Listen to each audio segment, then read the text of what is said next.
हम्म, ठीक है। ओके। हम्म। हम्म। वो तो टाइप्स हो गए, वो उनका फर्दर बाइफर्गेशन हो गया, वो अलग चीज है। मेन करना क्या होता है इसमें? Trisha, any idea? A I M L का फील्ड हमारा मेन है क्या? आपने जितना पढ़ा, पाइथन वाइथन डी ए वो सब ठीक है। Main A I M L field actually market में है क्या, और इसका क्या यूज है? क्या करना होता है इसके अंदर, हमें बताइए। त्रिशा, रिया, आप दोनों बताइए, any idea? No sir. Riya, आपको कुछ आइडिया? नो, चलिए ठीक है, आगे बढ़ते हैं।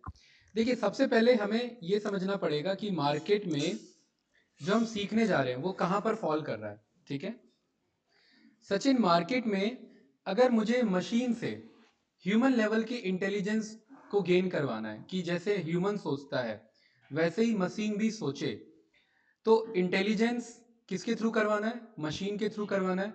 तो ये एक आर्टिफिशियल इंटेलिजेंस है, मतलब ह्यूमन के जैसा इंटेलिजेंस मुझे मशीन से करवाना है। और कोई भी चीज हम खुद अगर क्रिएट करें तो आर्टिफिशियली क्रिएट किया जाता है। तो ये आर्टिफिशियल इंटेलिजेंस ना जस्ट फील्ड ऑफ स्टडी है। एक्चुअली में एआई एक जस्ट फील्ड है। इसके अंदर अगर आपको कुछ भी इंप्लीमेंट करना है, पहला बेसिक चीज भी अगर इंप्लीमेंट करना है, तो आपको फर्स्ट चीज सीखनी पड़ेगी, that is called machine learning. Without machine learning, deep learning, ये आर्टिफिशियल इंटेलिजेंस जस्ट एक फील्ड है और कुछ नहीं है। जैसे ये लैब, क्या है ये लैब का क्या नाम है अभी? Lab two. इस लैब टू में अभी कौन सी क्लास चल रही है? ए आई एम एल की क्लास चल रही है। इस लैब टू में इंग्लिश स्पीकिंग की क्लास भी चल सकती थी, इस लैब टू में पाइथन भी चल सकता था। यानी लैब टू जस्ट एक स्पेस है।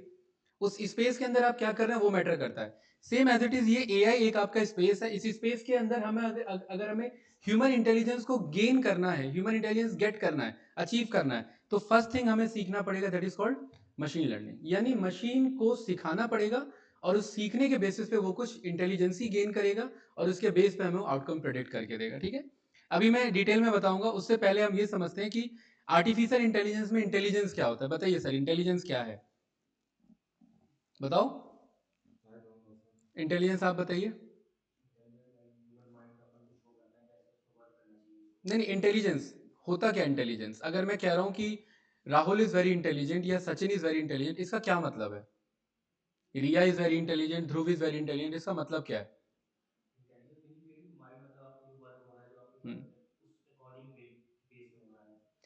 इंटेलिजेंट का मतलब है कि अभी तक आपने लाइफ में जितना भी सीखा, based on that particular past data, you are willing to take right decision, and that right decision particularly based on your overall pattern that you have learned so far in your life। अभी तक जो भी आपने life में सीखा है, ये सामने जो चल रहा है इसे हम प्रोजेक्टर बोलते हैं। बट प्रोजेक्टर क्यों बोला? क्योंकि हमें सिखाया गया है ये चीज। Same as it is we will also teach something to the machine, and that is called machine learning. अगर हमें इंटेलिजेंस ही को अचीव करना है तो हमें कुछ ना कुछ सिखाना पड़ेगा, और सिखाने के लिए हमें डेटा चाहिए। ये फैन देख करके आप इसे हेलीकॉप्टर नहीं बोलेंगे, ये फैन है, क्योंकि हमें वो चीजें सिखाई गई हैं। तो वही चीजें मशीन को कैसे सिखाएं? वो जो फील्ड ऑफ स्टडी है हमारा, वही हमारा मशीन लर्निंग है। और मशीन लर्निंग के अंदर हमें बहुत सारी चीजें सीखनी होती है, वो सारे टेक्निकल डिविजन हमारे आ जाते हैं। यानी इन शॉर्ट अगर देखा जाए तो ह्यूमन के इंटेलिजेंस को मिमिक करना है, ह्यूमन के इंटेलिजेंस को इमिटेट करना है। इमिटेट मतलब उसके जैसा बनने की कोशिश करनी है, और ये काम किससे करवाना है? मशीन से करवाना है। इसलिए इस फील्ड का क्या नाम है? नहीं, मशीन लर्निंग नहीं, इस फील्ड का क्या नाम है? Artificial intelligence. Artificial intelligence achieve कैसे की जाए, उसके लिए जो पहले चीज सीखते हैं उसे मशीन लर्निंग कहते हैं। आर्टिफिशियल इंटेलिजेंस आप विदाउट मशीन लर्निंग के अचीव नहीं कर सकते। तो यानी ये जस्ट एक फील्ड ऑफ स्टडी है। It's like a car structure, और कार स्ट्रक्चर के अंदर अगर इंजन नहीं हो तो वो गाड़ी किसी काम की नहीं है।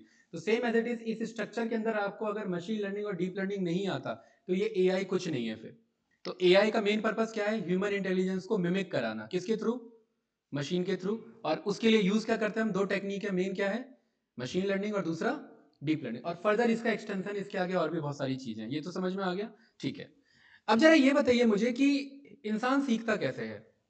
इंसान सीखता है अपने सेंसेस के थ्रू, आंखों से देखता है, कान से सुनता है, सेंसरी ऑर्गन्स होते हैं, उनके थ्रू वो डेटा इनपुट लेता है। तो सेम एज इट इज हम भी मशीन को कुछ अपना डेटा देंगे, और उस डेटा के बेस पे मशीन पास्ट डेटा को अंडरस्टैंड करेगा, पास्ट पैटर्न को समझेगा, और वही मशीन कैपेबल होगा फ्यूचर प्रिडिक्ट करने के लिए, या फ्यूचर को कोई वैल्यू बताने के लिए। जैसे मैंने कहा बंदर के बारे में मत सोचो, तो आपके माइंड में क्या आ रहा है अभी? आ गई बंदर की इमेज, आ गई। क्यों आ गई बंदर की इमेज? बंदर केला खा रहा है ऐसा मत सोचो। वो आ रहा है, इमेज आ रहा है। क्यों आ रहा है इमेज? वो क्योंकि हमें ऐसा डेटा मिला और ऐसी हमारी ट्रेनिंग हो रखी है। तो जब ह्यूमन इंटेलिजेंस इस तरीके से हमारा काम करता है पास डेटा पर, तो क्यों ना मशीन से भी वही काम कराया जाए। और एक चीज यहां पर देखिए, जैसे ह्यूमन इंटेलिजेंस कहीं पर जाकर के फेल हो जाता है, वैसे ही हमारा मशीन इंटेलिजेंस भी फेल हो जाता है अगर उसकी प्रॉपर ट्रेनिंग नहीं हो रखी है तो। जरा बताइए ये क्या लिखा हुआ है? ऑब्वियसली कोई नहीं पढ़ पाएगा, मैं भी नहीं पढ़ पाऊंगा। ये क्या लिखा है? ये किसी को नहीं पता क्या लिखा है। रिया, ध्रुव, बताइए। ये समझ में आ रहा है किसी को क्या लिखा है? चाइनीज यहां पर नहीं समझ में आ रहा होगा। क्यों नहीं आ रहा है? क्योंकि हमारा जो इंटेलिजेंस का लेवल है वो इस तरीके से ट्रेंड नहीं हुआ है। यानी इंटेलिजेंट आप भी हो, इंटेलिजेंट मैं भी हूं, इंटेलिजेंट हर कोई है, लेकिन क्योंकि इस तरीके की ट्रेनिंग नहीं हुई है तो वो सीख नहीं पाया। तो यानी मशीन को भी जिस तरीके का डेटा देंगे, मशीन भी उसी तरीके की इंटेलिजेंस को अचीव कर पाएगा। आप जिस तरीके का डेटा नहीं देंगे वो लेवल इंटेलिजेंस से अचीव नहीं कर पाएगा। क्या आप ये पढ़ पा रहे हैं? नहीं पढ़ पा रहे, क्योंकि इस टाइप का डेटा कभी आपको सीखने को नहीं मिला। तो यही काम हमें मशीन लर्निंग के थ्रू अचीव करना होता है। और मशीन लर्निंग में हमें ह्यूमन इंटेलिजेंस को मिमिक करने के लिए ही एल्गोरिदम्स बनाए जाते हैं और उन एल्गोरिदम्स पे हमें काम करना होता है। ठीक है? तो यानी ये तो हमें समझ में आ गया कि आर्टिफिशियल इंटेलिजेंस यानी ह्यूमन जैसा इंटेलिजेंस अचीव करना। अब ह्यूमन जैसा इंटेलिजेंस अचीव कैसे करें मशीन्स के साथ, बताइए। सबसे पहले यहां पर हम एक्सेल पर आ जाते हैं और थोड़ा सा इसे डिटेल में समझते हैं। मशीन लर्निंग का फील्ड आपके हिसाब से रिया अंदाजा लगाइए कि कितना साल पुराना फील्ड होगा? बताओ भाई सचिन। अभी एआई एमएल बहुत ज्यादा मार्केट में बूम पर है। आपके अकॉर्डिंग इस ये फील्ड कितना ज्यादा पुराना होगा? 1959। यानी अगर मैं यहां से 40 साल ले लूं और 20 साल अभी के ले लूं, यानी 60-70 साल हो गए। ऑलमोस्ट हो गए ना? Very good answer. एआई को मार्केट में आए हुए 70 साल से ज्यादा हो चुके हैं। और मार्केट में आए हुए एआई को अगर 70 साल से ज्यादा हो चुके हैं, तो आज जो आप रिजल्ट देख रहे हैं ये प्रोडक्ट है, ये एक रिजल्ट है। बट इस पे रिसर्च कितने साल से चल रहा है? 70 साल से चल रहा है। ये रिसर्च इंडिया में 70 साल से नहीं चल रहा था, इसीलिए इंडियंस को इसको कम्पीट करना उतना ज्यादा ईजी नहीं है, बहुत ज्यादा डिफिकल्ट हो चुका है, क्योंकि 70 साल की रिसर्च 7 दिन में या 7 साल में पूरी नहीं की जा सकती। 1940 से ही लेकर के आपका एआई के ऊपर रिसर्च काम स्टार्ट हो चुका था। और पहले एआई के ऊपर जो काम होता था वो यूज किया जाता था आपका मैथमेटिक्स का यूज करके। जैसे कि फॉर एग्जांपल मेरे पास ये जनवरी का डेटा है, फरवरी का डेटा है, मार्च का डेटा, ये कुछ इस तरीके से मेरे पास यहाँ पर मंथ है। ठीक है? अक्टूबर तक के हैं। और यहाँ पर कुछ मेरे पास सेल्स है। कंपनी आपकी 34 CR, 45 CR, 46 CR, 40 CR, 50 CR and 60 CR, ये मेरा रेवेन्यू है यहाँ पर। और यहाँ पर ये मंथ है।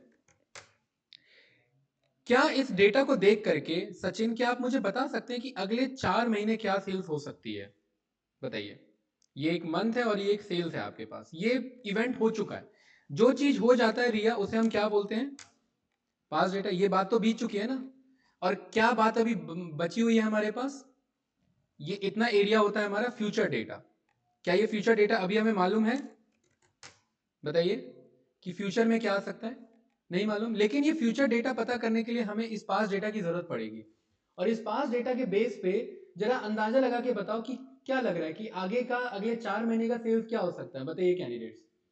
34 करोड़, 45 करोड़, 50 करोड़, 60 करोड़। जुलाई, अगस्त, सितंबर, अक्टूबर, अंदाजा लगाओ। अगर आप एक कंपनी के ऑनर है तो क्या लग रहा है? इस ट्रेंड को देख करके क्या लग रहा है कितना सेल आ सकता है? हाँ, इसको देख करके लॉस नहीं हुआ, ये सब प्रॉफिट ही है। 34 करोड़ प्रॉफिट, 45 करोड़, सब प्रॉफिट ही है। बट कोई कम है और कोई ज्यादा। इसको देख के क्या लग रहा है?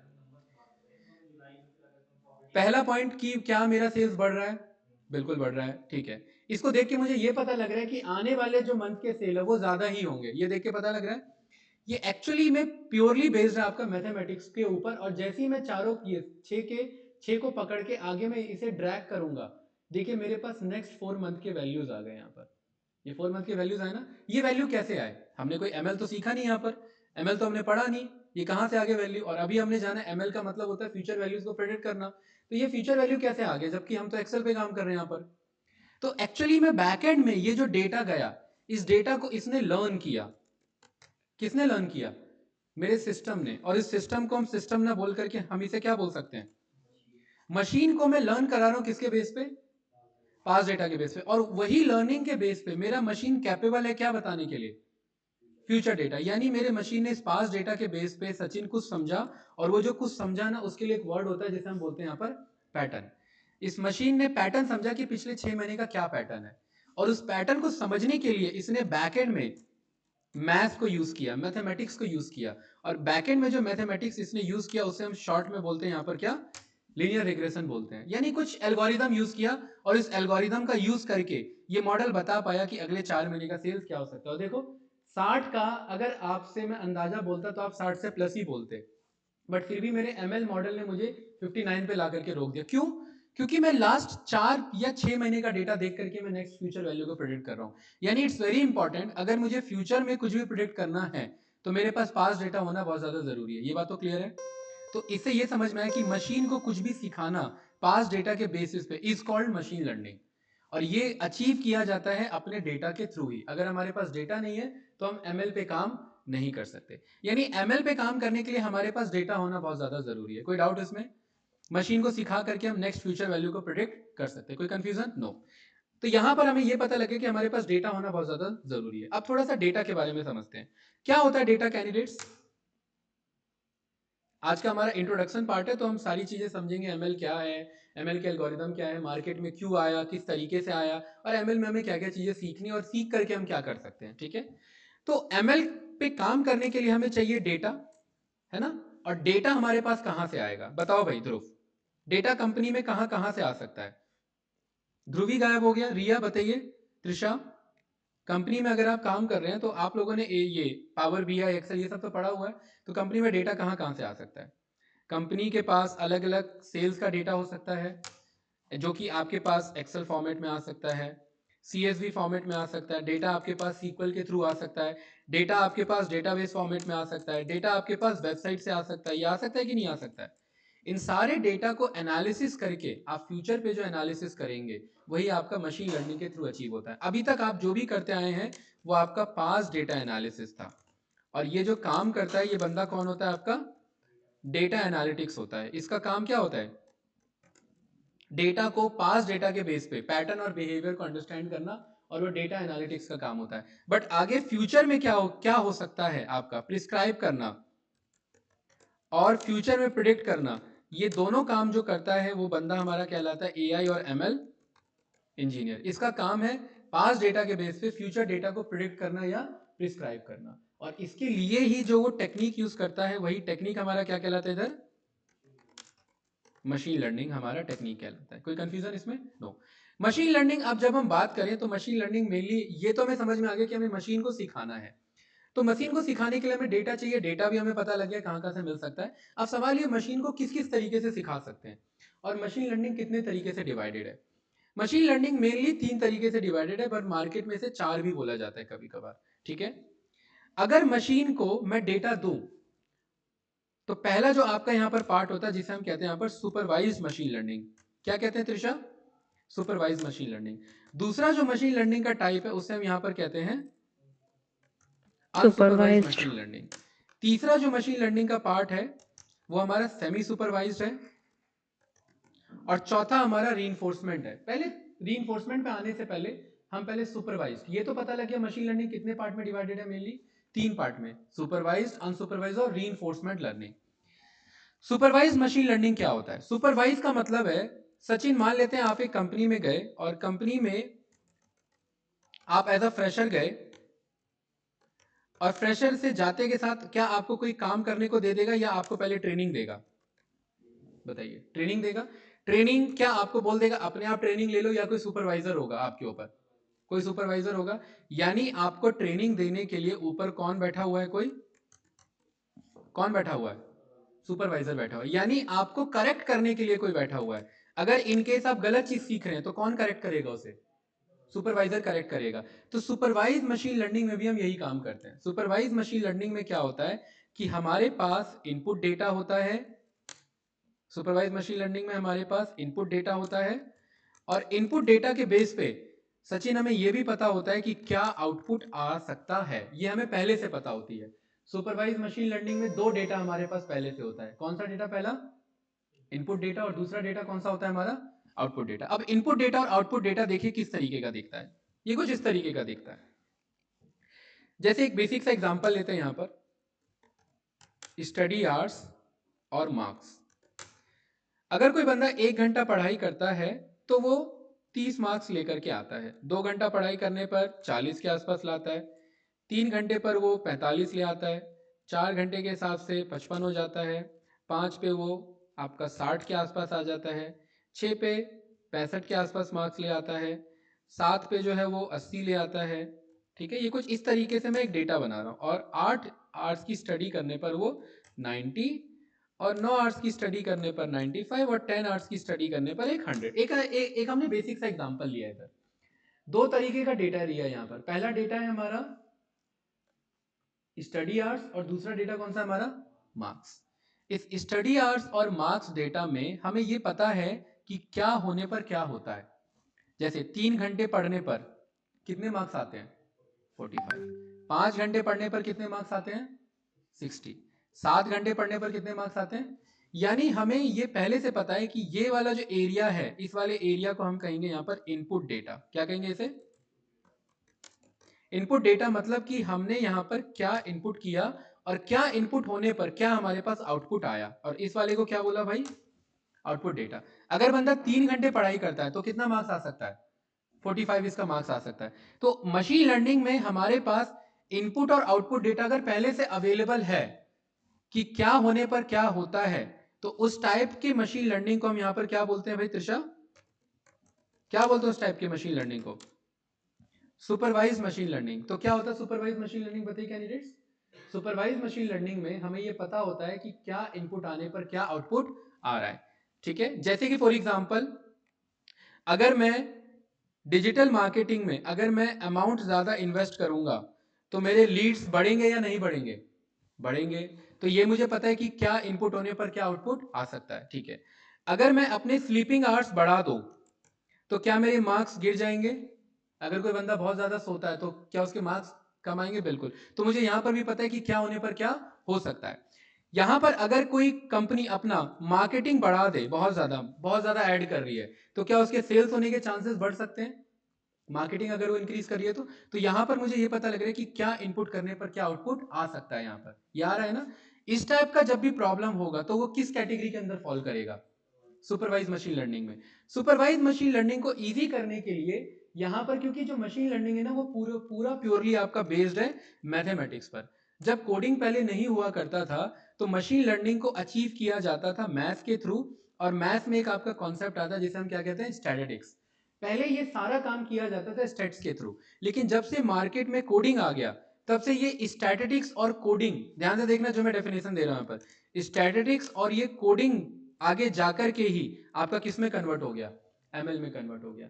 अगर किसी को बेसिक स्टैटिस्टिक्स या मैथमेटिक्स आता था और प्लस कोडिंग आता था, उसी टेक्निकल टर्म को क्या नाम दे दिया गया यहाँ पर? मशीन लर्निंग नाम दे दिया गया। यानी मशीन लर्निंग अभी से नहीं है, ये मार्केट में बहुत पुराना है, बट अब पॉपुलर इसलिए है इतना ज्यादा क्योंकि अब इसका यूज दिख रहा है लोगों को।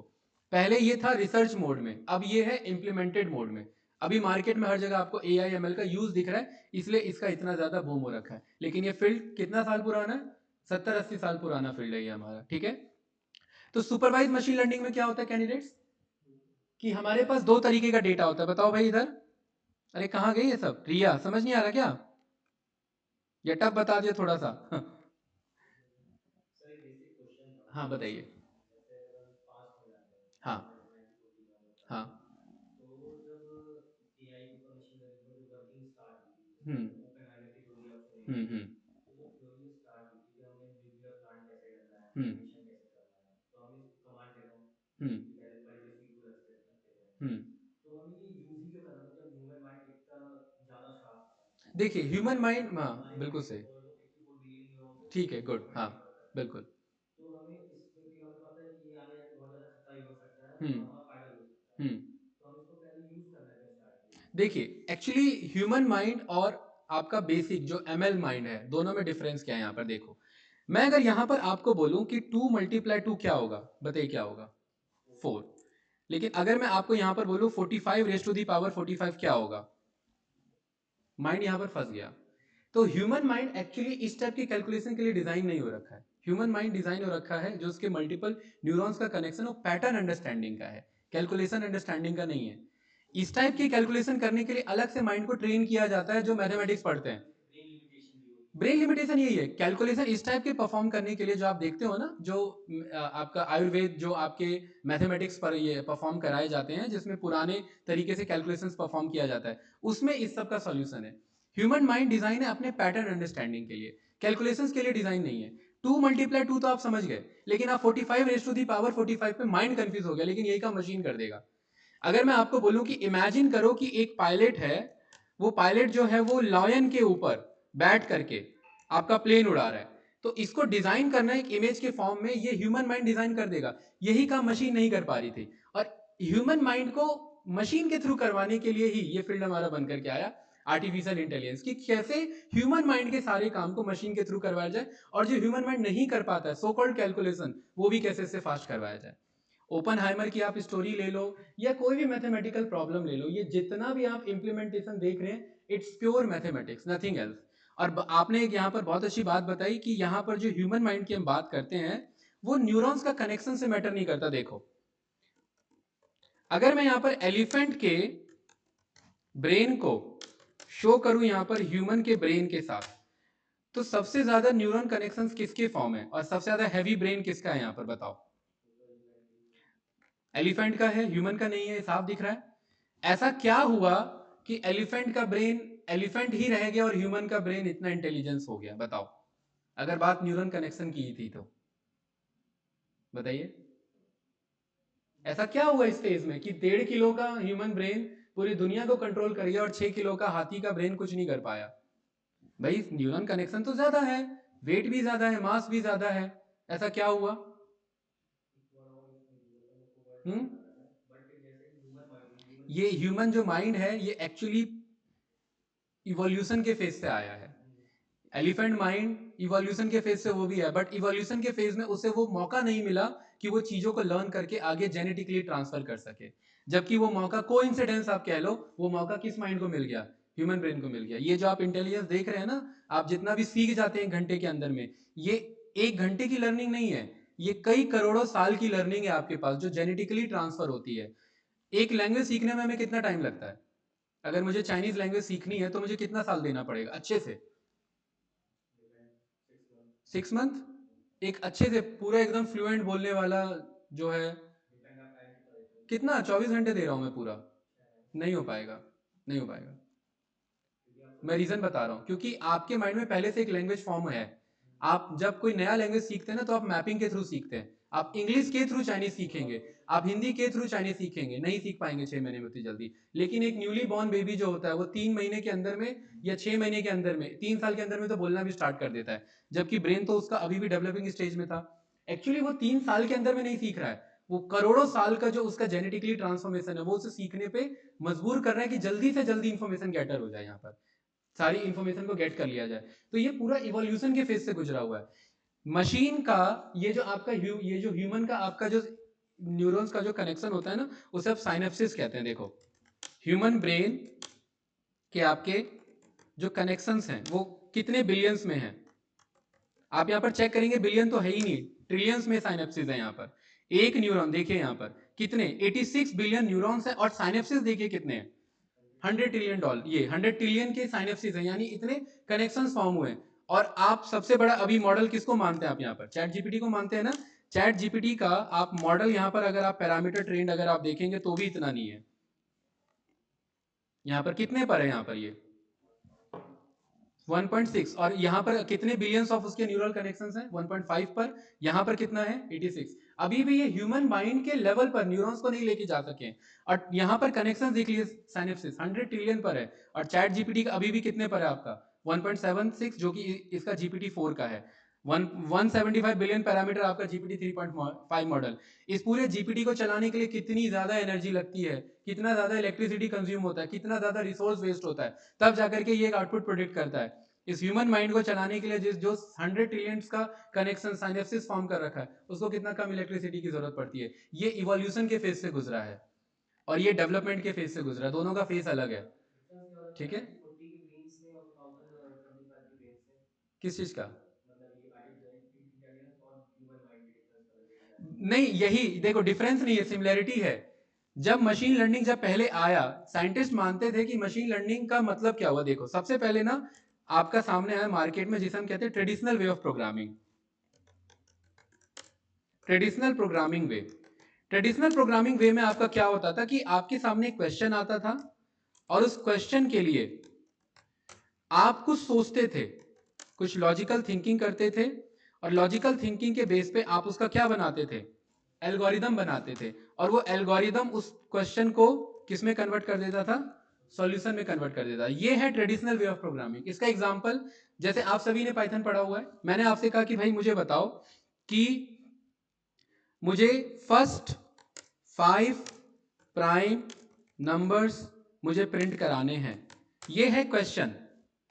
इसके लिए आप क्या करेंगे, सोच रहे हैं, यहां पर सोच रहे हैं, इसका मतलब आपने क्या लिखा, एक प्रोग्रामिंग कोड लिखा, और वो कोड क्या करेगा, वो कोड आपको यहां पर आउटपुट देगा। ये है एक ट्रेडिशनल वे ऑफ प्रोग्रामिंग। पहले साइंटिस्ट और मैथमेटिशियंस यही मान रहे थे कि इसी तरीके से हम मशीन को इंटेलिजेंस दे पाएंगे, और यही सबसे बड़ा प्रॉब्लम आ रहा था। कैसे? आप पुराने टाइम में अगर आप चैटबॉट पर जाएंगे तो पुराने टाइम के चैटबॉट ना इफ एल्स पे काम करते थे। जैसे जब आपने उससे चैटबॉट से कुछ पूछा तो उसने 5 आपको ऑप्शन दे दिए, 1 सिलेक्ट करो ये के लिए, 2 सिलेक्ट करो इसके लिए, 3 सिलेक्ट करो इसके लिए, 4 इसके लिए, 5 इसके लिए। पुराने चैटबॉट की बात कर रहा हूं। जब आप 5 सिलेक्ट करते थे तो 5 से रिलेटेड प्रोग्राम एग्जीक्यूट होता था और आपके सामने ऑप्शन आ जाता था। अगर आप 6 सिलेक्ट करेंगे, बोलता out of scope, invalid choice, या आप कॉल पे भी जो सिलेक्ट करते हैं कस्टमर केयर के, ये एक ट्रेडिशनल वे ऑफ प्रोग्रामिंग है। इस ट्रेडिशनल वे ऑफ प्रोग्रामिंग में आपने क्या कर रखा है कि आपने पहले से एक अपना एल्गोरिदम बना लिया है कि ये यही काम कर सकता है। ये एक ट्रेडिशनल वे ऑफ प्रोग्रामिंग होता है। पैरामीटर सेट कर दिया है, और यही सोचते आ रहे थे कि एमएल इंजीनियर्स भी कि ऐसे ही मशीन सीख जाएगा। इससे दिक्कत क्या होती थी सर? इससे दिक्कत ये होती थी कि बड़े बड़े प्रॉब्लम को सॉल्व करने के लिए बड़े बड़े कोड लिखे जाते थे। आज आपको पता है कि F-35 फाइटर जेट का आपने नाम सुना होगा। ये किसका है F-35 फाइटर जेट? ये यूएसए का फाइटर जेट है, ठीक है। देखा होगा ये वाला देखा होगा, सबसे ज्यादा पॉपुलर है अभी। आपको मालूम है इसमें कितने लाइंस का कोड यूज हो रखा है? 1 करोड़ लाइंस ऑफ कोड यहां पर यूज हो रखा है। अगर आप यहां पर चेक करेंगे तो देखिए, up to 10 million lines of code. कितना आ रहा है? 8 मिलियन से 25 मिलियन लाइन का कोड। 1 मिलियन होता है आपका 10 लाख, 10 मिलियन होता है 1 करोड़ लाइन का कोड। ये कितने लाइन का कोड लिखा है अभी हमने? 1-2 लाइन का कोड। 1 करोड़ लाइन का कोड हमें चाहिए इस F-35 जैसे फाइटर जेट को चलाने के लिए। क्योंकि जब ये वॉर में जाता है ना, सारी चीजें ऑटोमेटिकली सेंसर्स के थ्रू कंट्रोल होती है। बैकएंड में क्या एग्जीक्यूट हो रहा है? कोड एग्जीक्यूट हो रहा है। उसको बोला जाता है ट्रेडिशनल वे ऑफ प्रोग्रामिंग। अब थोड़ी देर के लिए देखना कि कैसे ये चेंज हुआ, traditional way of programming AI में कैसे कन्वर्ट हुआ। सचिन, अब मेरे पास क्या है ना, अब मेरे पास देखो, पहले क्या था, पहला स्टेप क्या था, पहले क्वेश्चन था, फिर हम क्या करते थे, उसका एल्गोरिदम बनाते थे, और फिर क्या करते थे, उसका सॉल्यूशन मिलता था। राहुल सर, अब देखना यहां पर, अब हमारे पास क्वेश्चन है और मेरे पास सॉल्यूशन है। अब मुझे एल्गोरिदम ढूंढवाना है। मेरे पास क्या है, अभी ऊपर बताया ना, ये रहा, इतने स्टडी आवर्स होते हैं तो इतना मार्क्स आता है। अब मेरे पास यहां पर क्वेश्चन है, यानी इनपुट डेटा है, और प्लस मेरे पास आउटपुट डेटा है। और अब मुझे इस तरीके से लर्न कराना है कि वो कोड खुद डिजाइन कर ले।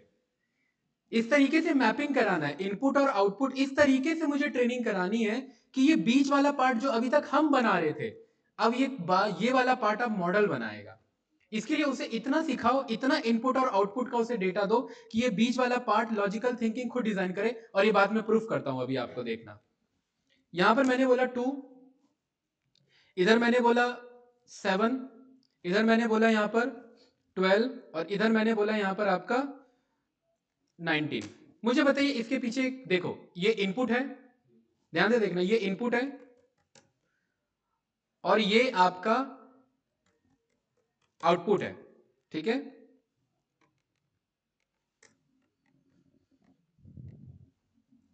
ये मुझे ये बताना है इसमें बीच में क्या आएगा, बताइए। वही बात हो गई ना, इनपुट है, आउटपुट, और बीच का मुझे एल्गोरिदम निकालना है, बताइए क्या आएगा। 2 है, 7 है, 12 है, 19 है, 31 है, बीच में क्या आएगा बताओ? 2 और 5, दो में कितना ऐड हुआ? 5 ऐड हुआ। 7 और 5 12, 12 और 5, अच्छा इसे करेक्ट कर देते हैं, 17, 17 5 22, और 22 और 5 कितना हुआ ये? 27। अगर ये बीच का मुझे एरिया निकालना था तो बैकएंड में आपने इसके लिए क्या किया? बैकएंड में इसके लिए आपने एक कॉन्सेप्ट यूज किया जिसे हम कहते हैं अर्थमेटिक प्रोग्रेशन। यानी आपने ये सोचा कि यार इनके बीच में ऐसा क्या पैटर्न है, क्या पैटर्न है बताओ जल्दी, क्या पैटर्न है? 5 5 का डिफरेंस है। क्या ये बात मैंने पहले बताई कि इनके बीच में 5 का डिफरेंस है?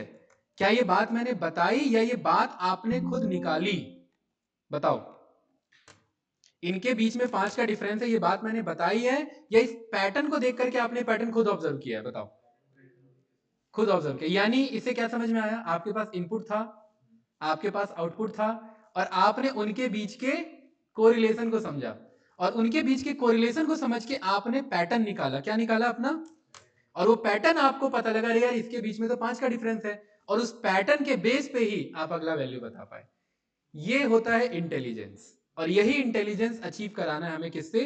मशीन से इंटेलिजेंस अचीव कराना है। यानी ट्रेडिशनल वे ऑफ प्रोग्रामिंग था, इनपुट आएगा, लॉजिक हम बनाएंगे और वो लॉजिक आउटपुट देगा। ध्यान से समझना, इनपुट आएगा, लॉजिक हम बनाएंगे और वो लॉजिक के बेस पे आउटपुट देगा। लेकिन एमएल के पॉइंट ऑफ व्यू में थोड़ा चेंज हो गया, इनपुट आएगा, आउटपुट आएगा, और लॉजिक मॉडल खुद बनाएगा। समझे कि नहीं समझे यहां पर? अरे क्लियर हुआ कि नहीं हुआ ये वाला? तो यानी मॉडल को इनपुट डेटा मिलता है, मॉडल को आउटपुट डेटा मिलता है, बट मॉडल इनपुट और आउटपुट के बेस पे क्या निकालेगा? पैटर्न निकालेगा। इसीलिए machine learning is all about pattern understanding. जितना ज्यादा मॉडल पैटर्न समझ पाएगा उतना अच्छा मॉडल आंसर दे पाएगा। हो सकता है यहां पर थोड़ा सा मॉडल को कंफ्यूज किया जाए, जैसे अभी मैंने कंफ्यूज कर दिया था, है ना? अब बताओ, अब मॉडल फंस गया, आपका ब्रेन भी फंस गया। क्यों फंस गया? क्योंकि आपको लगा यार 2 है, 5 का गैप है, 5 का गैप है, ये 6 का गैप क्यों आ रहा है? मॉडल ने गलत पैटर्न अंडरस्टैंड किया, और अगर गलत पैटर्न अंडरस्टैंड किया तो 18 और 6 कितना हुआ यहां पर आपका? 24। आप 24 का आउटपुट देंगे, यानी गलत आंसर देंगे। गलत आंसर क्यों दिया? क्योंकि आपने गलत पैटर्न समझा। मशीन लर्निंग में हमें यही काम कराना होता है कि मॉडल को सही पैटर्न लर्न करवाना होता है, ना कि गलत पैटर्न। और जब हमारे पास इनपुट और आउटपुट डेटा दोनों अवेलेबल हो, उस टाइप के लर्निंग को कहा जाता है यहां पर क्या? Supervise machine learning. कि हमें पहले से पता है कि क्या इनपुट आ रहा है और क्या आउटपुट आ रहा है, हमें क्या सीखना है? बीच के लॉजिक को, और लॉजिक को क्या बोलते हैं यहां पर? पैटर्न। ये पैटर्न हमारा मॉडल सीखेगा। जब उन्होंने इस तरीके से सिखाना स्टार्ट किया मॉडल को, तभी एमएल मार्केट में आया। अदरवाइज इससे पहले हम किस पे चल रहे थे? ट्रेडिशनल वे ऑफ प्रोग्रामिंग पे चल रहे थे, और इस चक्कर में दिक्कत क्या हो रही थी? बार बार बड़े बड़े कोड लिखे जा रहे थे खाली। आप इफेल्स के थ्रू भी ये जो इंटेलिजेंस अचीव कर सकते हैं, बट इफेल्स के थ्रू अचीव करने में आपको वही 1-2 करोड़ लाइन लिखने पड़ जाएंगे। और एमएल के थ्रू अचीव करोगे, क्योंकि आपको अगर पैटर्न पता लग गया तो आप अगला नंबर बता सकते हो। क्या है अगला नंबर इसका? 27 और 5 32। अगला नंबर बता पाएंगे क्योंकि आप यहां पर क्या समझ गए? पैटर्न को समझ गए। सो यानी मेन हमारा पर्पस क्या होगा सचिन? एमएल में या डीप लर्निंग में हमारा मेन क्या होगा? हमारा मेन काम होगा पैटर्न अंडरस्टैंडिंग। लेकिन ये पैटर्न हमारा मॉडल खुद निकालेगा, और वो खुद निकालने के लिए हमें मॉडल को बस 2 चीजें देना, एक तो इनपुट और दूसरा। तो जब ये इनपुट और आउटपुट के बेस पे खुद पैटर्न समझ जाए तो उस टाइप के मशीन लर्निंग को क्या बोला गया? Supervise machine learning. क्यों बोला गया? क्योंकि हमें यह पता है कि क्या इनपुट होने पर क्या आउटपुट आ सकता है।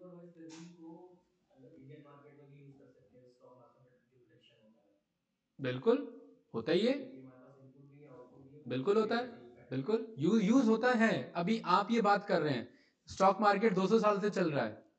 ये वाला एनएससी बीएससी वाला नहीं, मैं पूरे ग्लोबल स्टॉक मार्केट की बात कर रहा हूँ। 200 साल से चल रहा है। जब यूएसए आजाद हो गया था तभी से स्टॉक मार्केट चल रहा है।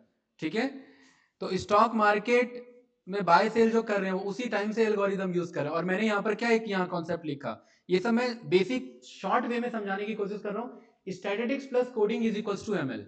ये बेसिक सा फंडामेंटल है कि जिसको स्टैटिस्टिक्स आती थी और जब कोडिंग मार्केट में आ गए तो वही मशीन इंटेलिजेंस बना।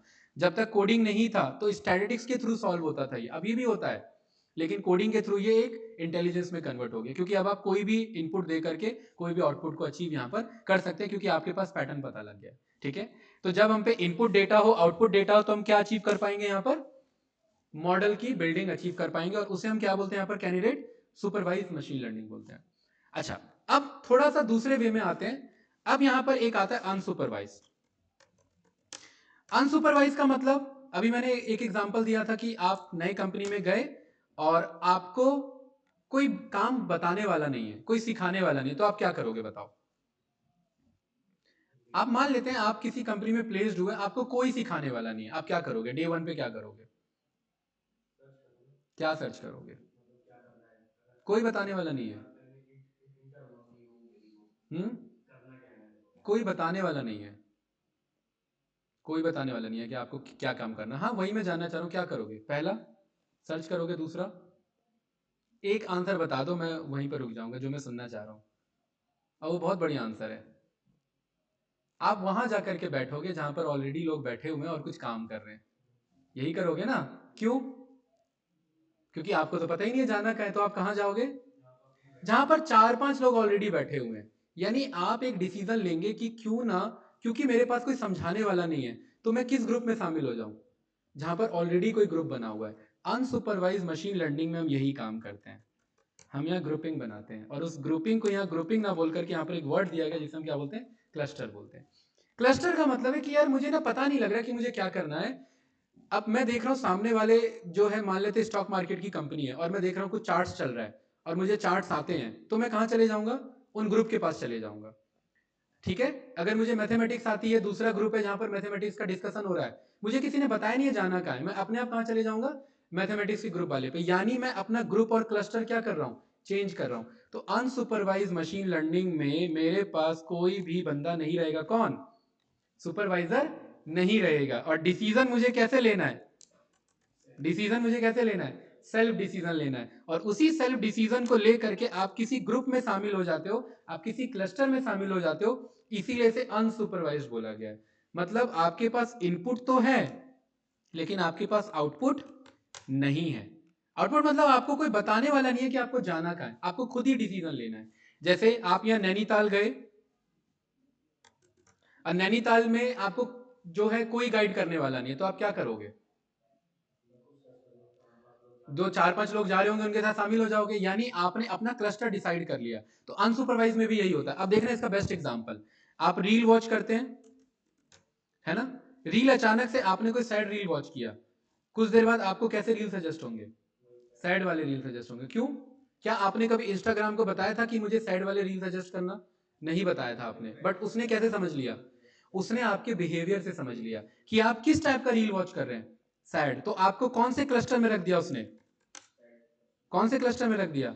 सैड के क्लस्टर में। और सैड के क्लस्टर में सैड वाले रील और जैसे हैं, तो आपको कौन से रील सजेस्ट होंगे? सैड वाले रील सजेस्ट होंगे। आपने अचानक से जो है कॉमेडी रील वॉच किया, तो अब आपको कैसे रील सजेस्ट होंगे? कॉमेडी। तो अनसुपरवाइज में हमें क्या डिसीजन लेना है, ये हमें कोई बताने वाला नहीं होता। हम डिसीजन लेते हैं उसके बिहेवियर पे, या उसके दिए हुए अभी पैटर्न पे। और उस दिए हुए पैटर्न और बिहेवियर पे हम डिसीजन लेते हैं, और उसे किसी ना किसी किस में शामिल करते हैं? क्लस्टर या ग्रुप में शामिल करते हैं। और क्योंकि कोई गाइड करने वाला नहीं है, कोई सुपरवाइज करने वाला नहीं है, इसीलिए ये कैसा एग्जांपल होता है आपका? Unsupervise machine learning. मार्केट में 90% टास्क आपका सॉल्व होता है सुपरवाइज मशीन लर्निंग से। 90% प्रॉब्लम। और 10-20% प्रॉब्लम आपका सॉल्व होता है किससे? अनसुपरवाइज मशीन लर्निंग से। ठीक है? जैसे आपने कोई बुक बाय करी, उस बुक के बेस पे आपको कोई 2-4 बुक के सजेशन आ रहे हैं, वो अनसुपरवाइज मशीन लर्निंग का पार्ट है। ठीक है? तो इन्हीं को हम थोड़ा सा डिटेल में यहाँ पर समझते हैं। तो अभी हमने ये जाना, मेनली एमएल 2 पार्ट में डिवाइडेड है। पहला कौन सा पार्ट है? Supervise machine learning. दूसरा कौन सा पार्ट है आपका? Unsupervise machine learning. और ये बात हम जान चुके हैं कि सुपरवाइज और अनसुपरवाइज में मेनली हमारा मैथमेटिक्स, स्टैटिस्टिक्स और कोडिंग, इन्हीं का यूज होता है। और ये सब मिला करके हमारे क्या बनते हैं? बीच में एल्गोस बनते हैं। यहाँ पर क्या बनते हैं? ये एल्गोस। तो मशीन लर्निंग में अगर हमें एमएल सीखना है, तो एमएल ने क्या कहा कि आपको अगर एमएल सीखना है, तो एमएल के अंदर मेन जो आपके दो टाइप के लर्निंग है, एक सुपरवाइज मशीन लर्निंग और एक दूसरा अनसुपरवाइज मशीन लर्निंग। इसको सीखने के लिए इससे रिलेटेड कुछ आपको एल्गोस सीखने होंगे, यानी कुछ एल्गोरिदम सीखने होंगे। और वो एल्गोरिदम ही मैथमेटिकल बेस्ड है। और वो एल्गोरिदम ही कुछ इस तरीके से आपका लीनियर रिग्रेशन, आपका लॉजिस्टिक रिग्रेशन, आपका डिसीजन ट्री, या 2-4 एग्जांपल मैं ऑनलाइन यहाँ पर दिखा देता हूँ आपको। ये सारे कुछ एल्गोरिदम्स हैं। तो यहाँ पर गूगल पर गए, आपने यहाँ पर लिखा सुपरवाइज्ड वर्सेस अनसुपरवाइज्ड, ठीक है। तो यहाँ पर कुछ आपको एल्गोरिदम्स आ जाएंगे इधर, एल्गो लिस्ट ये रहा।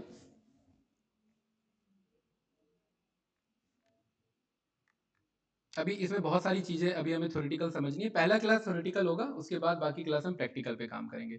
एमएल मेनली किसमें, दो पार्ट, पहला कौन सा, सुपरवाइज, दूसरा कौन सा, अनसुपरवाइज। सुपरवाइज में हमें कोई सुपरवाइज करने वाला है, यानी क्या इनपुट होने पर क्या आउटपुट हो सकता है वो हमें पता है, और किस तरीके से हम अपने प्रॉब्लम को सॉल्व कर सकते हैं, ये वो सारे टाइप हैं, ठीक है।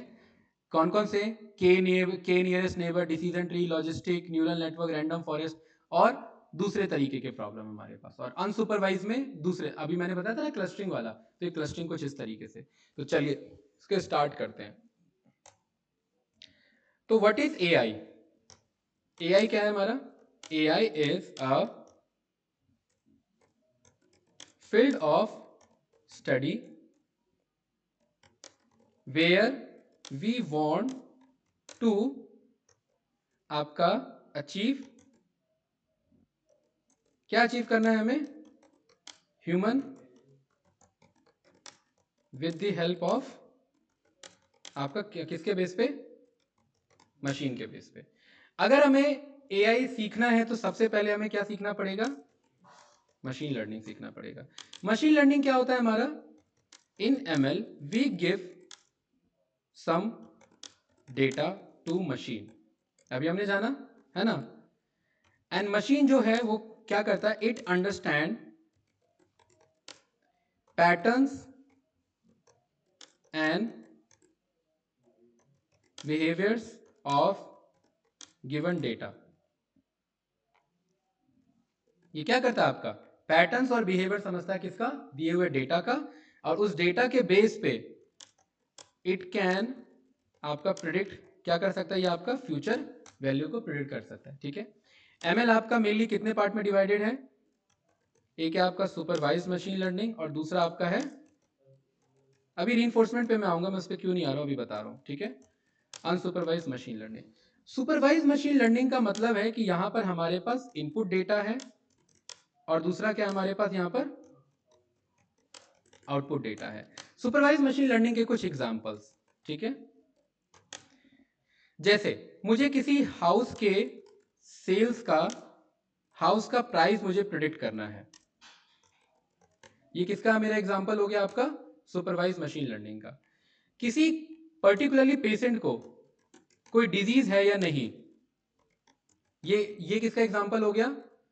सुपरवाइज मशीन लर्निंग का। आपने पेशेंट के कुछ डेटा दिए, और पेशेंट के डेटा के बेस पे आपको ये प्रेडिक्ट करना है कि क्या इसे डिजीज है या नहीं है, ठीक है। आपने यहां पर ये वाला देखा होगा कि ऑटोमेटिकली जो आप जब गूगल का मेल यूज करते हैं तो उसमें स्पैम मेल अपने आप स्पैम में चले जाता है, तो स्पैम का मेल प्रिडिक्ट करना ये आपका किसका पार्ट हो जाएगा? सुपरवाइज मशीन लर्निंग का पार्ट हो जाएगा, ठीक है। और कोई भी एग्जांपल जिसमें आपको कोई दिए हुए डेटा पर कुछ भी प्रिडिक्ट करना है, जैसे 2-4 मैं एग्जांपल पूछूंगा, रेवेन्यू अगले महीने कितना होगा, ये एमएल के थ्रू सुपरवाइज का पार्ट होगा, ठीक है। आपका ये बताओ कि इस इंस्टीट्यूट में अगले महीने कितने एडमिशन हो सकते हैं, ये किसका पार्ट होगा मेरा? ये सुपरवाइज मशीन लर्निंग का पार्ट होगा, ठीक है। क्या ये बंदा क्रेडिट कार्ड डिफॉल्ट करेगा या नहीं करेगा, ये किसका पार्ट है मेरा? ये भी सुपरवाइज मशीन लर्निंग का पार्ट है, ठीक है। तो यहां पर क्रेडिट कार्ड डिफॉल्ट करना,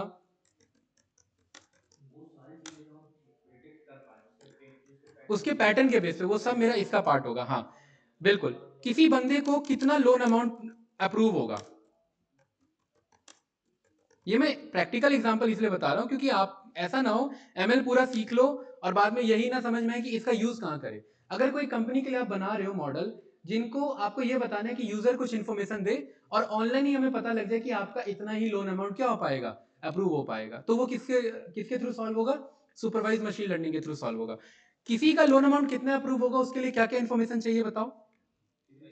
जैसे पहले तो उसका सिविल स्कोर की जरूरत पड़ती है, ठीक है, और उसका सैलरी कितना आ रहा है मंथली उसकी जरूरत पड़ती है, उसको जॉब का एक्सपीरियंस कितना है उसकी जरूरत पड़ती है, और सोचो उसको लोन कितना मिलेगा, उसके लिए क्या क्या चाहिए।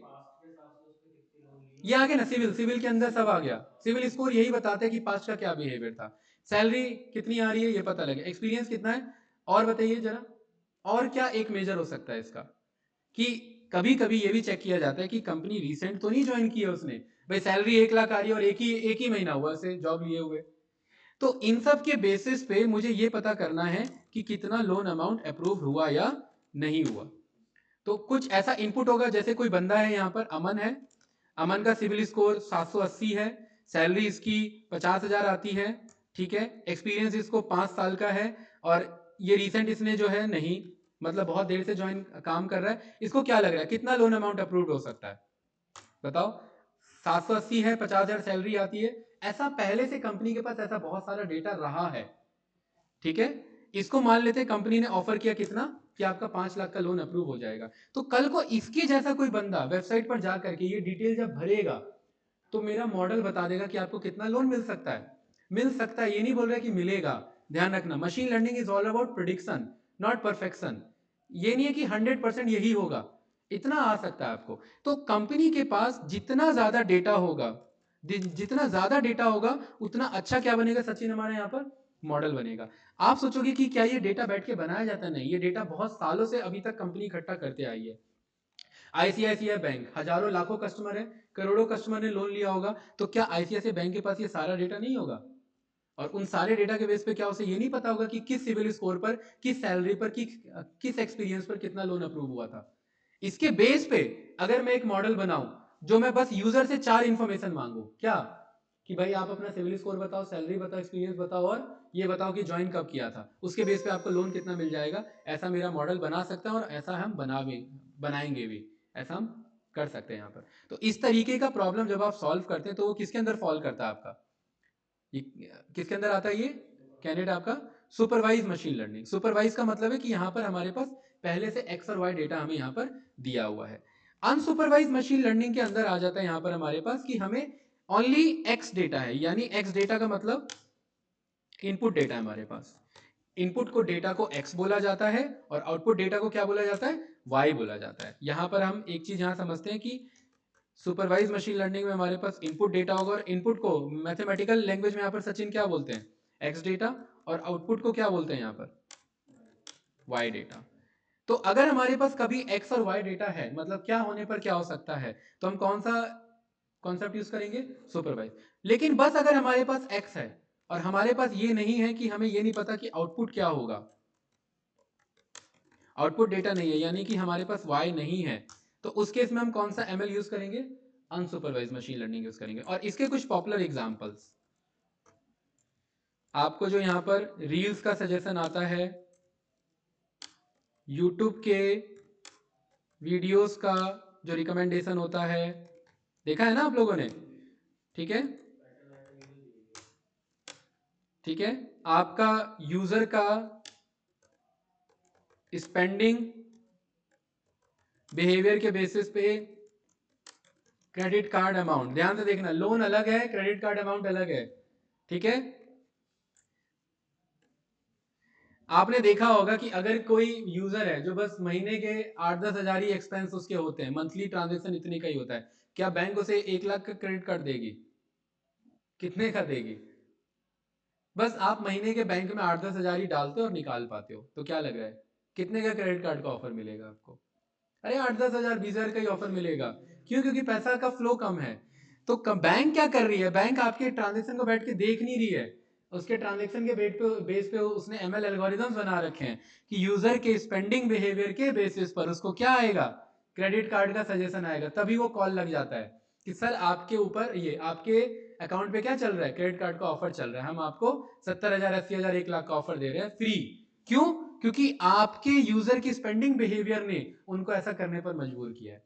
वही अगर आप पहले ही कार्ड लेकर के डिफॉल्ट मार दो, तो बिहेवियर खराब हो गया आपका, और पैटर्न आगे डैमेज हो गया।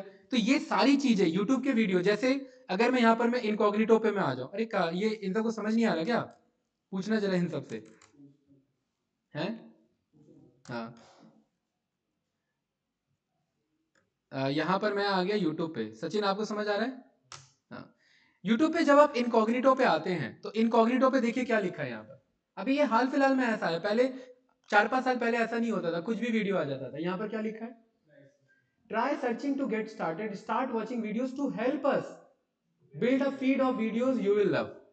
क्यों? क्योंकि जैसे ही आप कुछ सर्च करेंगे उसके बेस पे हमारा पैटर्न समझेगा और उस पैटर्न के बेस पे हमें वीडियो कंटेंट को सजेस्ट करेगा. तो ये जो पूरा आप एक्सपेरिमेंट देख रहे हैं ये किसके ऊपर बेस्ड है? पूरा यहाँ पर अनसुपरवाइज मशीन लर्निंग पर बेस्ड है. ये इसका प्रैक्टिकल एग्जांपल है. अब जैसे यहाँ पर मैंने जो है इधर आकर के मैंने यहाँ पर जो है भाई मैंने अडानी न्यूज मैंने वॉच कर लिया. तो इसको हिंट मिल गया कि मैं कैसा कंटेंट देख रहा हूँ. मैं न्यूज अडानी टाइप के कंटेंट देख रहा हूँ. हिंट मिल गया एक उसे. ठीक है. अब मैं यहाँ पर होम पर आया. अब मेरे सामने यहाँ पर फीड एक्टिव हो जानी चाहिए एक आध वीडियो पे. ठीक है. देखो वैसे तो ये जब आप साइन इन करते हैं तभी एक्टिव होता है बट फिर भी जरा एक बार चेक करते हैं. अडानी न्यूज And पर once आए again, और यहाँ Adani पर has ये हमने emerged कट कर as a दिया. flashpoint in an यहाँ election. पर होम पर And आए. this सजेशन आ रहा है कुछ आ रहा है ना. देखो किस टाइप के आए. यहाँ पर न्यूज के बेसिस पर आए ज्यादातर. ठीक है. सारे सारे क्या चल रहे हैं देखो. ऑलमोस्ट ये वाला जो अभी सर्च किया था वो भी आया. क्यों बना ये कंटेंट? एक सेकंड के अंदर में YouTube समझ गया कि मुझे किस टाइप के कंटेंट सजेस्ट करने हैं. कैसे बना ये सारे एल्गोरिदम्स कैसे आए हैं? ये सब अनसुपरवाइज के बेस पे ट्रेंड है बैकएंड में हमारे पास. तो YouTube वीडियो, इंस्टा रील, आप यहाँ पर ये जो आप Amazon पे जब आप कुछ बाय करने जाते हैं, जैसे मैं Amazon पे गया और Amazon पे अभी मैं इनकॉग्निटो पे इसलिए जा रहा हूँ ताकि प्रैक्टिकल आप देख सको.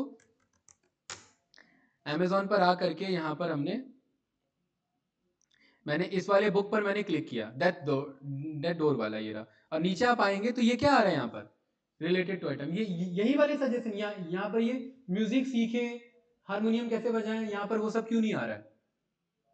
क्योंकि ये इस टाइप के कंटेंट किससे रिलेटेड है? मेरे इस टाइप के बुक से रिलेटेड है. ऐसा मॉडल ने कैसे डिजाइन किया? ये एल्गोरिदम का यूज करके डिजाइन किया. और ये किसके अंदर फॉल हुआ? मेरा आपका अनसुपरवाइज मशीन लर्निंग के अंदर. ये बात क्लियर है? तो मार्केट में आपने देखा होगा इसका बहुत ज्यादा यूज होता है. अनसुपरवाइज मशीन लर्निंग का बहुत ही ज्यादा यूज अभी भी होता है. प्रैक्टिकल यूज होता है. अच्छा अब जरा मुझे इसका एग्जाम्पल बताना.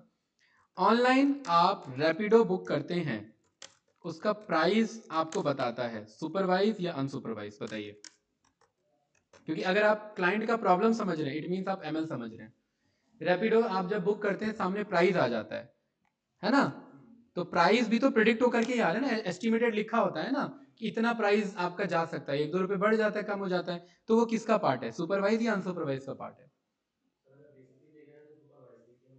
बेसिकली क्यों है ही सुपरवाइज हो. हाँ. कैसे चेंज करेंगे उसे?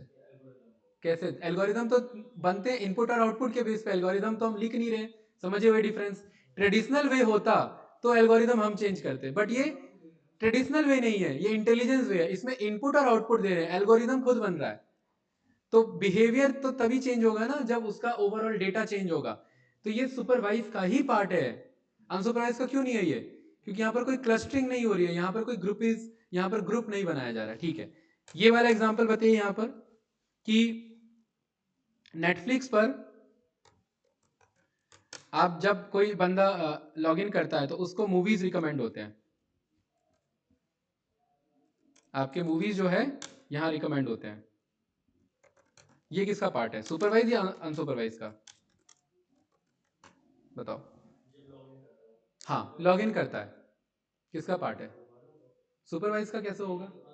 हाँ देखिए प्रॉब्लम समझना बहुत इंपॉर्टेंट है. हाँ एमएल में क्या है कि अगर हम प्रॉब्लम समझ गए कि ये किस कैटेगरी में फॉल कर रहा है. क्योंकि अनसुपरवाइज के अंदर हम क्या क्या यूज कर सकते हैं यही तो हमें सीखना है. अरे यही तो एल्गोरिदम है हमारे अनसुपरवाइज के. अगर हम यही नहीं समझ पाए प्रॉब्लम किस में फॉल कर रहा है तो हम एल्गोरिदम गलत चला लेंगे. और गलत एल्गोरिदम मीन गलत रिजल्ट. तो हमें ये समझना पड़ेगा कि प्रॉब्लम किस कैटेगरी में फॉल कर रहे हैं यहाँ पर. ये डाउट क्लियर है? ठीक है. एक और यहाँ पर एग्जाम्पल लेकर के चलते हैं. डोनाल्ड ट्रंप ने एक न्यूज दी और न्यूज का मुझे सेंटिमेंट पता करना है कि ये इस बंदे ने इंडिया के लिए पॉजिटिव न्यूज दी है या फिर ये नेगेटिव न्यूज दी है. ये सुपरवाइज का पार्ट है या अनसुपरवाइज का पार्ट है? बताओ.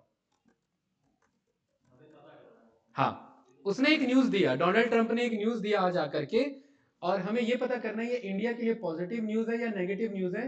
एमएल के थ्रू, किसी इंसान का ब्रेन यूज नहीं करना, मशीन लर्निंग के थ्रू पता करना है. तो ये सुपरवाइज है या अनसुपरवाइज है? बताओ क्या लग रहा है? किसके पास कमांड है? हाँ हाँ वेरी गुड, ये सुपरवाइज मशीन लर्निंग का पार्ट है, क्योंकि हमने पहले डोनाल्ड ट्रंप के उसे बहुत सारे न्यूज दिए हुए होंगे मॉडल को कि भाई जब ये ऐसा न्यूज देता है तो ये इंडिया के लिए पॉजिटिव होता है, जब ये ऐसा न्यूज देता है तो इंडिया के लिए नेगेटिव होता है। अब जरा इस नए न्यूज के बेस पे बताओ ये पॉजिटिव है ये नेगेटिव है। ठीक है गुड। कल स्टॉक का प्राइस आईसीआईसीआई बैंक का स्टॉक का प्राइस 5% अप जाएगा या डाउन जाएगा, ये किसका पार्ट है, सुपरवाइज या अनसुपरवाइज का, बताइए। ये पहले से डेटा है, जब भी डेटा है पहले से पास डेटा है तो वो आपका सुपरविजन का ही पार्ट होता है। ठीक है, अब ये वाला बताइए इधर जरा कि यहां पर आपका जो है आप बिग बास्केट में आप गए और बिग बास्केट जो आपका मार्ट है, ठीक है, और बिग बास्केट में आप जो है कितने की शॉपिंग करेंगे, ये किसका पार्ट है। आप एक कस्टमर बन के गए उसमें बिग बास्केट में और उसको ये अंदाजा लगाना है कस्टमर आया ये कितने का शॉपिंग करके जाएगा, 500, 1000, 10,000, 20,000, ये किसका पार्ट है बताओ। हाँ पहले ही कस्टमर है, क्या होगा ये, उसके जैसे ही वो एंटर होगा उसके पैटर्न को देखा जाएगा कि इसका क्या पैटर्न है। इन जनरली जो सेल्स लाइन में होते हैं उनको बोला जाता है उसका वॉच देखो, उसके शूज देखो, उसका स्टाइल देखो, बहुत सारी चीजें होती हैं, उसके बेस पे अंदाजा लगाओ कि ये क्या कर सकता है बिहेवियर के बेस पे। तो ये किसका पार्ट आएगा, ये अनसुपरवाइज मशीन लर्निंग। यानी आप समझ रहे हैं कि जिसमें इनपुट डेटा पे आउटपुट डिपेंडेंसी ना हो वो आपका अनसुपरवाइज पर है, जिसमें इनपुट और आउटपुट डिपेंडेंसी पर हो वो आपका सुपरवाइज का पार्ट हो जाता है। अब आ जाते हैं रीइंफोर्समेंट लर्निंग पर। अब ध्यान से समझना रीइंफोर्समेंट लर्निंग क्यों होल्ड पे रखा था मैंने। रीइंफोर्समेंट लर्निंग जो है वो आपका गेम थ्योरी पर बेस्ड है। आप सभी ने बचपन में ये वाला पजल सॉल्व किया होगा,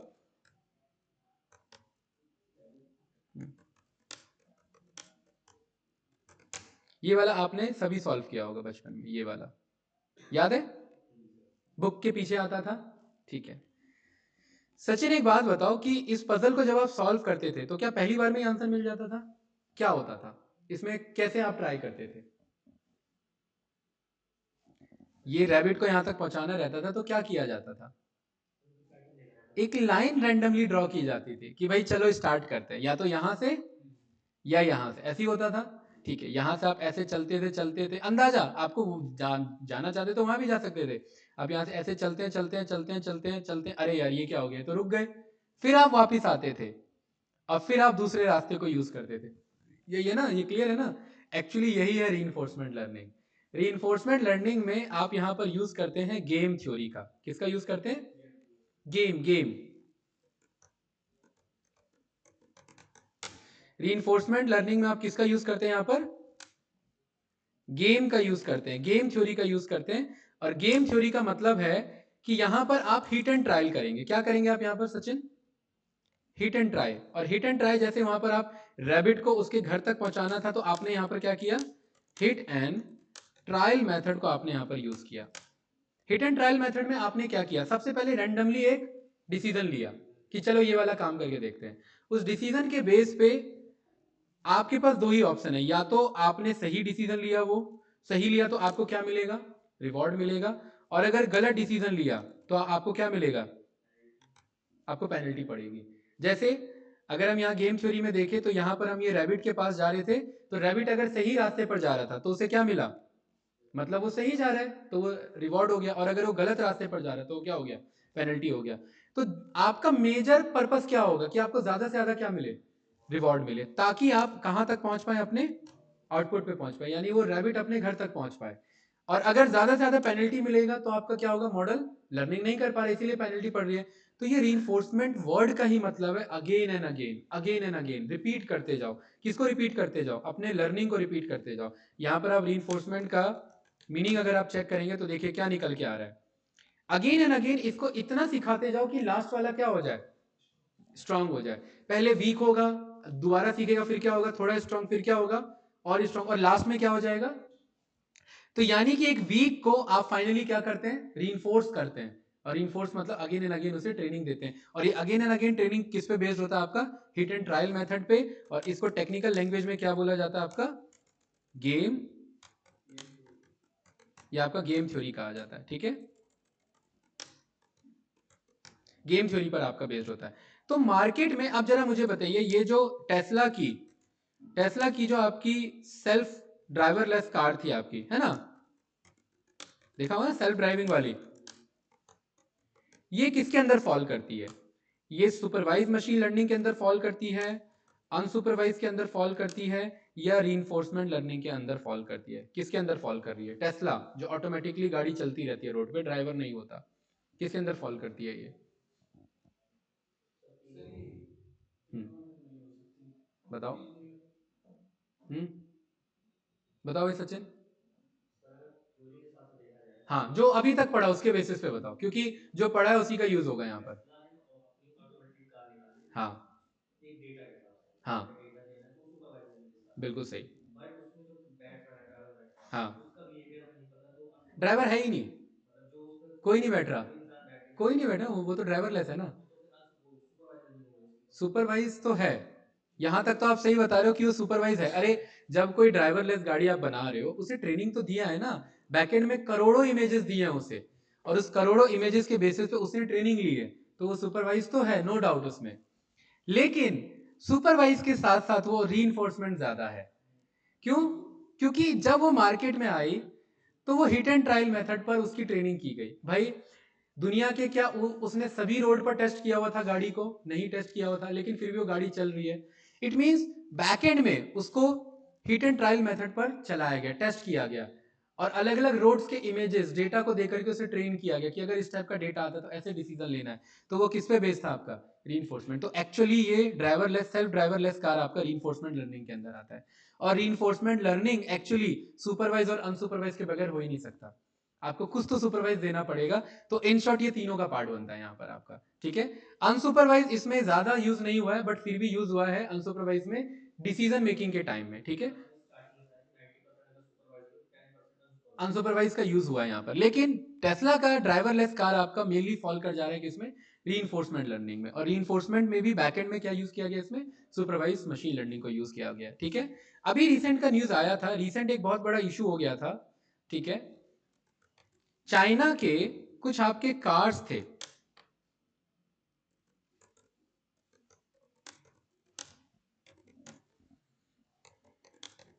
ये पागल हो गए थे, ये रोड में आगे पीछे चल रहे थे, ठीक है। ये देखो, ये कुछ आपके वैन्स थे और ये गलत डिसीजन ले रहे थे। ये एक छोटा सा मैं वीडियो दिखा रहा हूं, ये रहा, ठीक है। यहां पर देखिए, ये एक चाइना का ऑटोनोमस कार है, देखना यहां पर क्या हो रहा है। ये ड्राइवरलेस है, ये इमेज आ रहा है और इमेज के बेस पे देखिए कहां रोड पे कहां चले गया वो, ठीक है। ऐसा क्यों हो रहा है? इसकी प्रॉपर ट्रेनिंग का इशू आ रहा है यहाँ पर, देख रहे हैं। ये जबकि जो नॉर्मल ड्राइवर जब ऐसे थोड़ी ना चलाएगा, ठीक है।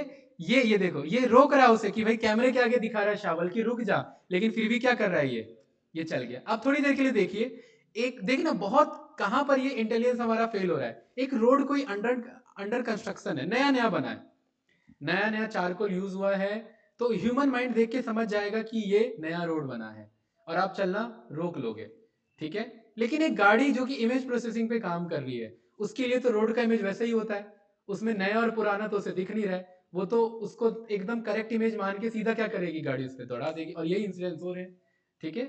तो यहाँ पर हमारा इंटेलिजेंस कहीं ना कहीं मशीन का इंटेलिजेंस फेल हो रहा है। और आप जो पूछ रहे थे ना, जो आपने डाउट पूछा था कि हम क्यों करना चाह रहे हैं, हमारा मेन पर्पस है सब कुछ ऑटोनोमस हो जाए। ह्यूमन माइंड चाहता है कि उसे कुछ ना करना पड़े, यही this is the only reason, कि सब कुछ ऑटोमेटिक आपका हो जाए यहाँ पर। तो ये कहीं ना कहीं आपका जो पूरा फील्ड है, ये हम एग्जाम्पल से इसलिए हमने समझा ताकि थ्योरी के बेस पे आगे कल को प्रैक्टिकल करें, आपको ये पूरा क्लियर रहे कि कौन सा कॉन्सेप्ट कहां पर यूज किया जाएगा। जब प्रॉब्लम आता है सामने, तो आपको ये डिवाइड करना बहुत ज्यादा जरूरी होता है कि ये किस कैटेगरी में फॉल कर रहा है। अदरवाइज एल्गोरिदम 30-40 एल्गोरिदम है, आप किस एल्गोरिदम को यूज करेंगे वो आपको पता होना, उसके लिए आपको प्रॉब्लम का स्टेटमेंट पता होना बहुत ज्यादा जरूरी होता है। अच्छा, तो ये तो मुझे पता लग गया कि सुपरवाइज, अनसुपरवाइज और रीइंफोर्समेंट, लेकिन इसके बीच में एक और आता है जिसे हम कहते हैं सेमी सुपरवाइज्ड। सेमी सुपरवाइज का मतलब सुपरवाइज भी होगा और सुपरवाइज नहीं भी होगा, यानी अनसुपरवाइज होगा, तो वो दोनों का मिक्स है, वो उतना ज्यादा यूज नहीं होता है, ठीक है। अच्छा, अब इसमें आ जाता है सुपरवाइज मशीन लर्निंग को, अब थोड़ा सा और डिटेल में समझते हैं। सुपरवाइज मशीन लर्निंग में ना ये हमने प्रॉब्लम लिखे यहाँ पर सारे। सुपरवाइज मशीन लर्निंग भी दो तरीके से डिवाइडेड है। एक प्रॉब्लम होता है जिसे हम कहते हैं रिग्रेशन प्रॉब्लम, और दूसरा होता है जिसे हम कहते हैं यहाँ पर क्लासिफिकेशन प्रॉब्लम। ठीक है, रिग्रेशन प्रॉब्लम का मतलब है कि हमें जो आउटपुट प्रिडिक्ट करना है वो होगा न्यूमेरिकल। क्या होगा वो? जैसे कल स्टॉक का प्राइस क्या होगा, ये एक न्यूमेरिकल है। आज 105 चल रहा है तो कल 107 जाएगा या 103 जाएगा। तो ये किसके अंदर फॉल हुआ सुपरवाइज में? रिग्रेशन। रिग्रेशन दो पार्ट में है, आपका न्यूमेरिकल होता है, इसमें भी दो डेटा आ जाता है, कंटिन्यूअस और डिस्क्रीट डेटा आ जाता है जो कि स्टैटिक्स का पार्ट है, जिसमें आप न्यूमेरिकल वैल्यू को प्रिडिक्ट करते हैं। अच्छा, जरा मुझे ये बताइए कि कल बारिश होगी या नहीं होगी, क्या ये रिग्रेशन का पार्ट है? देखिए ये रिग्रेशन में मैंने क्या बोला, आउटपुट प्रिडिक्शन कैसा होगा? न्यूमेरिकल। कल बारिश होगी या नहीं होगी, क्या ये न्यूमेरिकल में आंसर आ रहा है या यस या नो ट्रू फॉल्स में आ रहा है? तो ये इसका पार्ट नहीं है। ठीक है, ये इसका पार्ट नहीं है, ये इसका पार्ट है, अभी बताऊंगा कैसे। अच्छा ये बताइए कि मेरा अगले मंथ का सेल्स कितना होगा, नेक्स्ट मंथ का सेल्स, ये किसके अंदर फॉल करेगा? क्योंकि नेक्स्ट मंथ का जो सेल्स है वो एक फिगर के फॉर्म में होगा, 2 करोड़ होगा, 3 करोड़ होगा। ठीक है, अच्छा ये बताओ कल कितने बारिश हो सकती है, ये किसका पार्ट है? ये न्यूमेरिकल की बात कर रहा हूं। कल 300 मिलीमीटर की बारिश हो गई। न्यूज जो वेदर फोरकास्टिंग होता है दो तरीके का होता है, एक तो कल बारिश होने के चांसेस हैं और कल इतने बारिश होने के चांसेस हैं, ये दो अलग अलग प्रिडिक्शन है। अगर न्यूमेरिकल वैल्यू बोल दिया उसने तो यहां पर रेनफॉल इन में अगर आपने यहां पर बोल दिया तो ये किसके अंदर आ गया? ये रिग्रेशन के अंदर में आ गया। ठीक है, लोन अप्रूव्ड होगा या नहीं होगा, ये किसका पार्ट है? चलो साथ साथ कर लेते हैं, ऐसे में कंफ्यूजन ना हो। ये क्लासिफिकेशन का पार्ट है। क्लासिफिकेशन भी ना दो तरीके से डिवाइडेड है। पहला क्लासिफिकेशन होता है जिसे हम कहते हैं बाइनरी क्लासिफिकेशन। क्या कहते हैं? बाइनरी क्लासिफिकेशन भी दो तरीके से डिवाइडेड है। बाइनरी का मतलब दो ही पॉसिबिलिटी है उसमें, या तो यस है या तो नो है, या तो ट्रू है या तो फॉल्स है। ये बात क्लियर है? जैसे किसी बंदे के डेटा के बेस पे मुझे ये पता करना है कि उसको कैंसर है या नहीं है, तो इसमें दो ही चॉइस है, या तो कैंसर है या कैंसर नहीं है। तो ये क्लासिफिकेशन का प्रॉब्लम है, और क्लासिफिकेशन में भी किसके अंदर फॉल हुआ? क्यों बाइनरी के अंदर आया? बाइनरी के अंदर क्यों आया? अरे क्योंकि इसके दो ही पॉसिबल आउटकम हैं, only 2 possible outcome. India versus Australia का टॉस हुआ, हेड आएगा या टेल आएगा, किसका पार्ट है? क्लासिफिकेशन। वो कोई न्यूमेरिकल नहीं है, ये उसका आंसर दो ही हो सकता है, या तो यस या तो नो, या तो हेड या तो टेल। कल हम कंपनी आएंगे या नहीं आएंगे ये प्रेडिक्ट करना है, ये बंदा मेरी कंपनी को छोड़ के जाएगा या नहीं जाएगा ये प्रेडिक्ट करना है, किसका पार्ट है? अरे जब तक एमएल के प्रॉब्लम को नहीं समझोगे तब तक उसका एल्गोरिदम नहीं समझ पाओगे। आपको एक कंपनी के लिए मॉडल बनाना है, एचआर का मॉडल बनाना है कि ये बंदा सिलेक्ट होगा या नहीं होगा, वो रिग्रेशन प्रॉब्लम है क्लासिफिकेशन प्रॉब्लम है? इंटरव्यू के बाद ये बंदा सिलेक्ट होगा या नहीं होगा, क्लासिफिकेशन प्रॉब्लम है। क्लासिफिकेशन का आंसर हमेशा दो ही होता है, क्या? या तो यस या तो नो, या तो ट्रू या तो फॉल्स, या 0 या 1। इसीलिए इसे क्या बोला गया? बाइनरी बोला गया। और क्लासिफिकेशन दूसरे पार्ट में डिवाइडेड होता है जिसे हम कहते हैं मल्टी क्लास क्लासिफिकेशन। क्या कहते हैं? Multi class classification. क्या मतलब है इसका? मल्टी क्लास क्लासिफिकेशन का मतलब है बाइनरी में दो ही पॉसिबल आउटकम थे और इसमें क्या होंगे? मोर देन क्या होगा? More than 2 possible outcome. जैसे किसी बंदे को अगर सांस लेने में दिक्कत हो रही है, उसे टीबी हो सकता है, उसे कोविड हो सकता है, उसे निमोनिया हो सकता है, और लंग से कोई रिलेटेड डिजीज हो सकता है, बट सिम्टम क्या है? एक। क्या? सांस लेने में दिक्कत हो रही है। सिम्टम एक है, आउटकम 4 हो सकते हैं, तो ये किसका पार्ट हो गया? अब डॉक्टर के लिए एक एप्लीकेशन हमें बनाना है जिसमें हम पेशेंट का सिम्टम्स ले और हमारा मॉडल बताए कि आपको ये प्रॉब्लम हो सकता है, ये डिजीज हो सकता है। तो डिजीज अगर 2 से ज्यादा है तो वो किसका पार्ट हो गया? मल्टी क्लास क्लासिफिकेशन का हो गया। समझ रहे हैं ना? किसी पेशेंट को बुखार है, हाई टेम्परेचर है, ठीक है, उसे वॉमिटिंग आ रही है और साथ में उसको डिजीनेस, थोड़ा सा चक्कर आ रहा है उसे, ठीक है, क्या हो सकता है उसे? बहुत सारे प्रॉब्लम हो सकते हैं। पहला, उसे ब्रेन का इश्यू हो सकता है, ठीक है। दूसरा, थकान हो सकती है। तीसरा, हैवी वर्कआउट के कारण उसे कुछ जो हो सकता है, फटीग या कोई भी इश्यू हो सकता है। तो क्या डिजीज एक होने के चांसेस है? मल्टीपल है, मल्टीपल। तो जब मोर देन 2 क्लासेस हो, मोर देन 2 क्लासेस हो, क्या हो?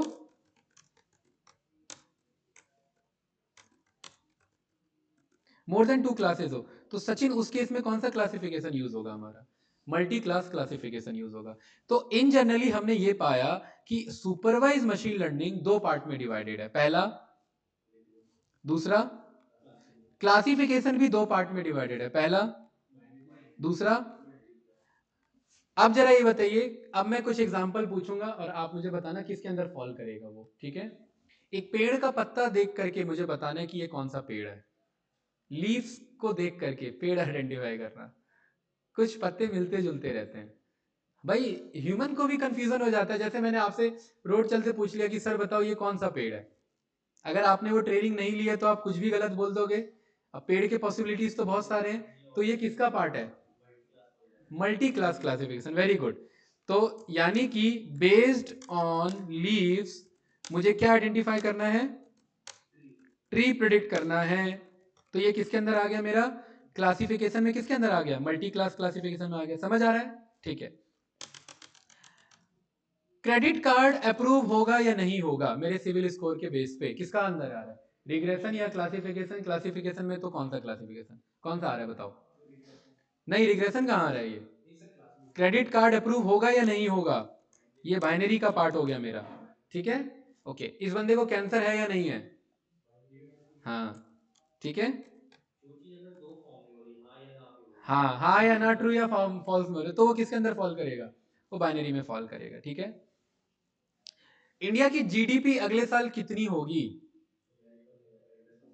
Regression problem, very good. अब आप समझ पा रहे हैं कि ये किस कैटेगरी में फॉल कर रहा है मॉडल, ठीक है। और ये सब प्रैक्टिकल एग्जांपल है जो आजकल यूज होते हैं मार्केट में। ये सब एमएल का यूज करके ही सॉल्व होता है। तब आपको ये रिलेट कर पाओगे, अच्छा क्लाइंट का ये प्रॉब्लम है, मतलब हमें ये सॉल्व करना है, ठीक है। स्टॉक प्राइस का एग्जांपल मैंने यहां पर लिया ही है। जरा मुझे ये बताइए कि इस बंदे को डेंगू है, इसका प्लेटलेट इतना गिर जाएगा, किसका पार्ट है? इतना प्लेटलेट गिर जाएगा। ये है, ये क्लियर है। बंदे को डेंगू है, इसका कितना प्लेटलेट गिर जाएगा बताओ? डेंगू है, डेंगू में प्लेटलेट गिरता है, ये बात हम जानते हैं। तो कितना गिरेगा? अरे डेंगू के केस में प्लेटलेट बहुत तेजी से गिरते हैं। 1 लाख प्लेटलेट गिर गए, तो ये किसका पार्ट हो गया? 1 लाख आ गया ना, तो ये रिग्रेशन न्यूमेरिकल हो गया ना, तो ये रिग्रेशन का पार्ट हो गया। अब हम एक डॉक्टर्स के लिए हम एक एप्लीकेशन एल्गोरिथम बना रहे हैं जिसमें हम उसको पेशेंट का इंफॉर्मेशन लेंगे, जो है सीरियसनेस ऑफ जो आपका डिजीज है उसके बेस पे प्रेडिक्ट करेंगे आपको अगले 1-1 महीने में ये हो सकता है। तो वो इसका पार्ट हो गया हमारा रिग्रेशन प्रॉब्लम, अगर कुछ गिर रहा है कुछ बढ़ रहा है तो, ठीक है। पेशेंट के हेल्थ हेल्थ के डेटा को देख करके उसका बीपी वैल्यू प्रेडिक्ट करना किसका पार्ट है? रिग्रेशन का पार्ट है, वेरी गुड, ठीक है। इस बंदे के आईज के लेंस का पावर प्रेडिक्ट करना कि अगर ये इस तरीके का हैबिट रखता है तो इसको इतने नंबर का चश्मा लग सकता है, ये भी रिग्रेशन का पार्ट है, वेरी गुड, ठीक है। अब थोड़ा सा इस पे आते हैं। ये बताइए जरा कि मेरे पास एक फूल है, वो फूल गुलाब का है या सनफ्लावर है या डेजी है या लिली है या रोज है, ये किसका पार्ट है? एक फूल का फोटो है बस मेरे पे, किसका पार्ट होगा ये? मल्टी क्लास क्लासिफिकेशन का पार्ट होगा, वेरी गुड, ठीक है। इंडिया कल मैच जीतेगी या नहीं जीतेगी, इसके लिए एक मॉडल बनाना है मुझे, है? हाँ, मॉडल बनाना है, मतलब वही मॉडल है तो वो किसके अंदर फॉल करेगा? बाइनरी में। विराट कोहली कल कितना रन बनाएगा? हाँ, विराट कोहली कल सेंचुरी मारेगा। बाइनरी में कौन सा? ये क्लासिफिकेशन बाइनरी। मेरे ख्याल से मेंटल क्लैरिटी हो चुकी है कि कौन सा प्रॉब्लम कहाँ पे फॉल कर रहा है यहाँ पर हमारा, ठीक है। ओके, बीजेपी अगले साल का इलेक्शन दोबारा जीतेगी, बाइनरी, बिल्कुल सही, ठीक है। और सच्चाई ये है कि बीजेपी एमएल का यूज करके ही इलेक्शन जीती थी 2014 का, ये बात उन्होंने खुद एक्सेप्ट किया, ठीक है। उन्होंने उन जगह पर क्लस्टर लगाए, उन्होंने अपना वोट बैंक देखा, डेटा को एनालाइज किया, वोट बैंक देख करके उन्होंने एनालिसिस किया कि किस बंदे को क्या खड़ा करना चाहिए। उन पे डेटा था बहुत, उनका ग्राउंड वर्कर्स बहुत ज्यादा है उनके, और जितना ज़्यादा डेटा उतना ज़्यादा एनालिसिस और उतना अच्छा प्रोडिक्शन।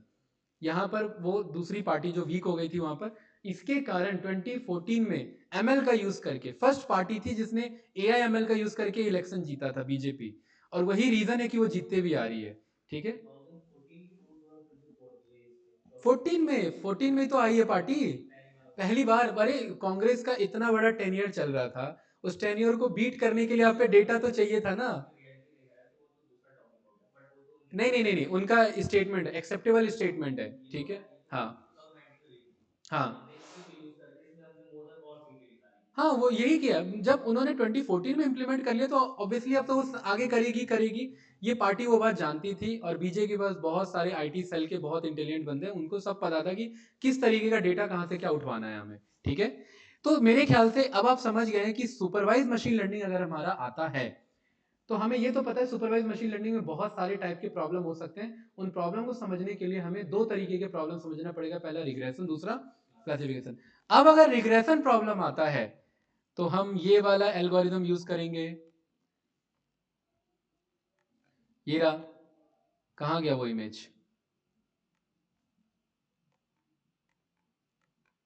ये रहा। अगर मेरा रिग्रेशन प्रॉब्लम आता है तो ये वाला एल्गोरिदम यूज करेंगे। अभी थोड़ी देर पहले डायग्राम नहीं समझ आ रहा होगा। अगर रिग्रेशन प्रॉब्लम है सुपरवाइज में ही तो ये नहीं है कि हम यहां पहुंच जाएंगे, हम ये वाले एल्गोरिदम यूज करेंगे। और अगर क्लासिफिकेशन आता है तो हम ये वाले एल्गोरिदम यूज करेंगे। कुछ ऐसे एल्गोरिदम हैं जो दोनों में मिल रहे हैं, न्यूरल नेटवर्क, के एन एन। इट मीन्स ये ऐसा एल्गोरिदम है जिससे दोनों काम किया जा सकता है। यानी अगर हमने के एन एन सीख लिया तो के एन एन का यूज करके मैं रिग्रेशन प्रॉब्लम भी सॉल्व कर सकता हूँ और क्लासिफिकेशन प्रॉब्लम भी सॉल्व कर सकता हूँ। तो एमएल में आगे बढ़ने से पहले, ये एमएल का मेन फंडामेंटल है। मैं चाहता तो आज में, मुझे पता नहीं ये सब क्यों निकल गया, ज्यादा थोड़ी लग गया शायद इन्हें, लेकिन एमएल का मेन फंडामेंटल यही है कि पहले आपको कॉन्सेप्ट को समझना है, पहले अपने डेटा को डिवाइड करना है, उसके बाद आप एल्गोरिदम्स पे काम करेंगे। क्योंकि एट द एंड हमें सीखना यही है कि एल्गोरिदम्स हमारे क्या होते हैं, किस तरीके से हमारे काम करते हैं। ठीक है, अनसुपरवाइज दो तरीके का, जैसे आपका सुपरवाइज दो तरीके का क्लासिफिकेशन और रिग्रेशन, अनसुपरवाइज भी दो तरीके का। दो में से सबसे ज्यादा मेन यूज होता है आपका कौन सा, क्लस्टरिंग यूज होता है।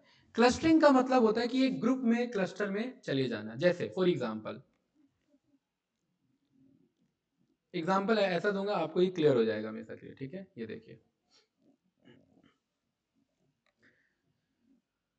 सचिन, मान लेते हैं आप यहां पर जो है आपके पास एक ग्राफ है,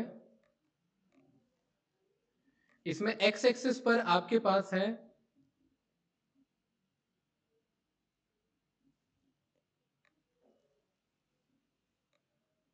ये आपका स्पेंडिंग स्कोर, इसे मैंने शॉर्ट में क्या लिख दिया, एस एस। क्या ये एस एस, या ऐसे ही लिख देते हैं पूरा, स्पेंडिंग स्कोर। और दूसरा आपके पास यहां पर ये है एक है आपका स्पेंडिंग स्कोर, और दूसरा आपके पास यहां पर हमने दे दिया क्या, एज के बेसिस पर। ठीक है, अब थोड़ी देर के लिए मुझे बताना, अगर कोई बंदा यहां बैठा हुआ है, इसका मतलब क्या है। डेटा एनालिसिस आप लोग जानते हैं, इसका मतलब क्या बता रहा है, ये वाई एक्सिस एज को रिप्रेजेंट कर रहा है, ये स्पेंडिंग स्कोर को रिप्रेजेंट कर रहा है। अगर कोई डेटा यहां पर है, ये किस टाइप का डेटा है, क्या मैं कह सकता हूं ये डेटा ये रिप्रेजेंट कर रहा है कि वो बंदे जिनका एज तो बहुत ज्यादा है बट स्पेंडिंग स्कोर बहुत कम है। क्या कह सकता हूं, कह सकता हूं ना, देखो ना यहां पर, अरे इस तरीके से आप देखेंगे तो इस डायरेक्शन में क्या बढ़ रहा है, एज बढ़ रहा है, और इस डायरेक्शन में क्या बढ़ रहा है, स्पेंडिंग स्कोर बढ़ रहा है। अगर ये डेटा यहीं पर है मतलब स्पेंडिंग स्कोर बहुत कम है लेकिन क्या ज्यादा है, एज बहुत ज्यादा है, तो ये वो बंदा है जिसका एज बहुत ज्यादा है बट स्पेंडिंग स्कोर क्या है इसका, काफी कम है। तो क्या मैं कह सकता हूं, इसी के साथ मुझे ये बताइए, ये बंदा कौन है, ये बंदा, ये बंदे कौन है, ये सब जेंजी हैं जिनकी एज कम है बट स्पेंडिंग स्कोर बहुत ज्यादा है। कैसे पता लग रहा है, ये इनसाइट कैसे निकल रहा है, जस्ट एक 2D ग्राफ देख करके, यहाँ पर ये स्कैटर प्लॉट देख करके ये बात पता लग जा रही है। और ये वाले कौन से बंदे हैं, ये कौन से बंदे हैं, जिनकी एज ज्यादा है बट स्पेंडिंग स्कोर क्या है, कम है। ये वाले कौन से बंदे हैं,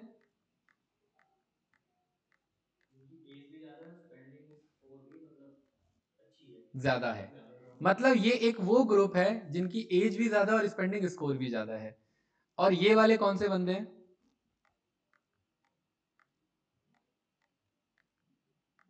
स्कूल के बच्चे जिनकी एज भी कम है, स्पेंडिंग स्कोर भी कम है। भाई स्कूल के बच्चे ऐसा थोड़ी ना डेली आकर के बर्गर ही खा रहे हैं ये उसमें रेस्टोरेंट में बैठ करके, उनकी एज भी कम है और स्पेंडिंग स्कोर भी कम है। अब आप मुझे इसका आंसर बताओगे, देखना यहां पर मैंने ये कुछ इस तरीके से लिख दिया इधर।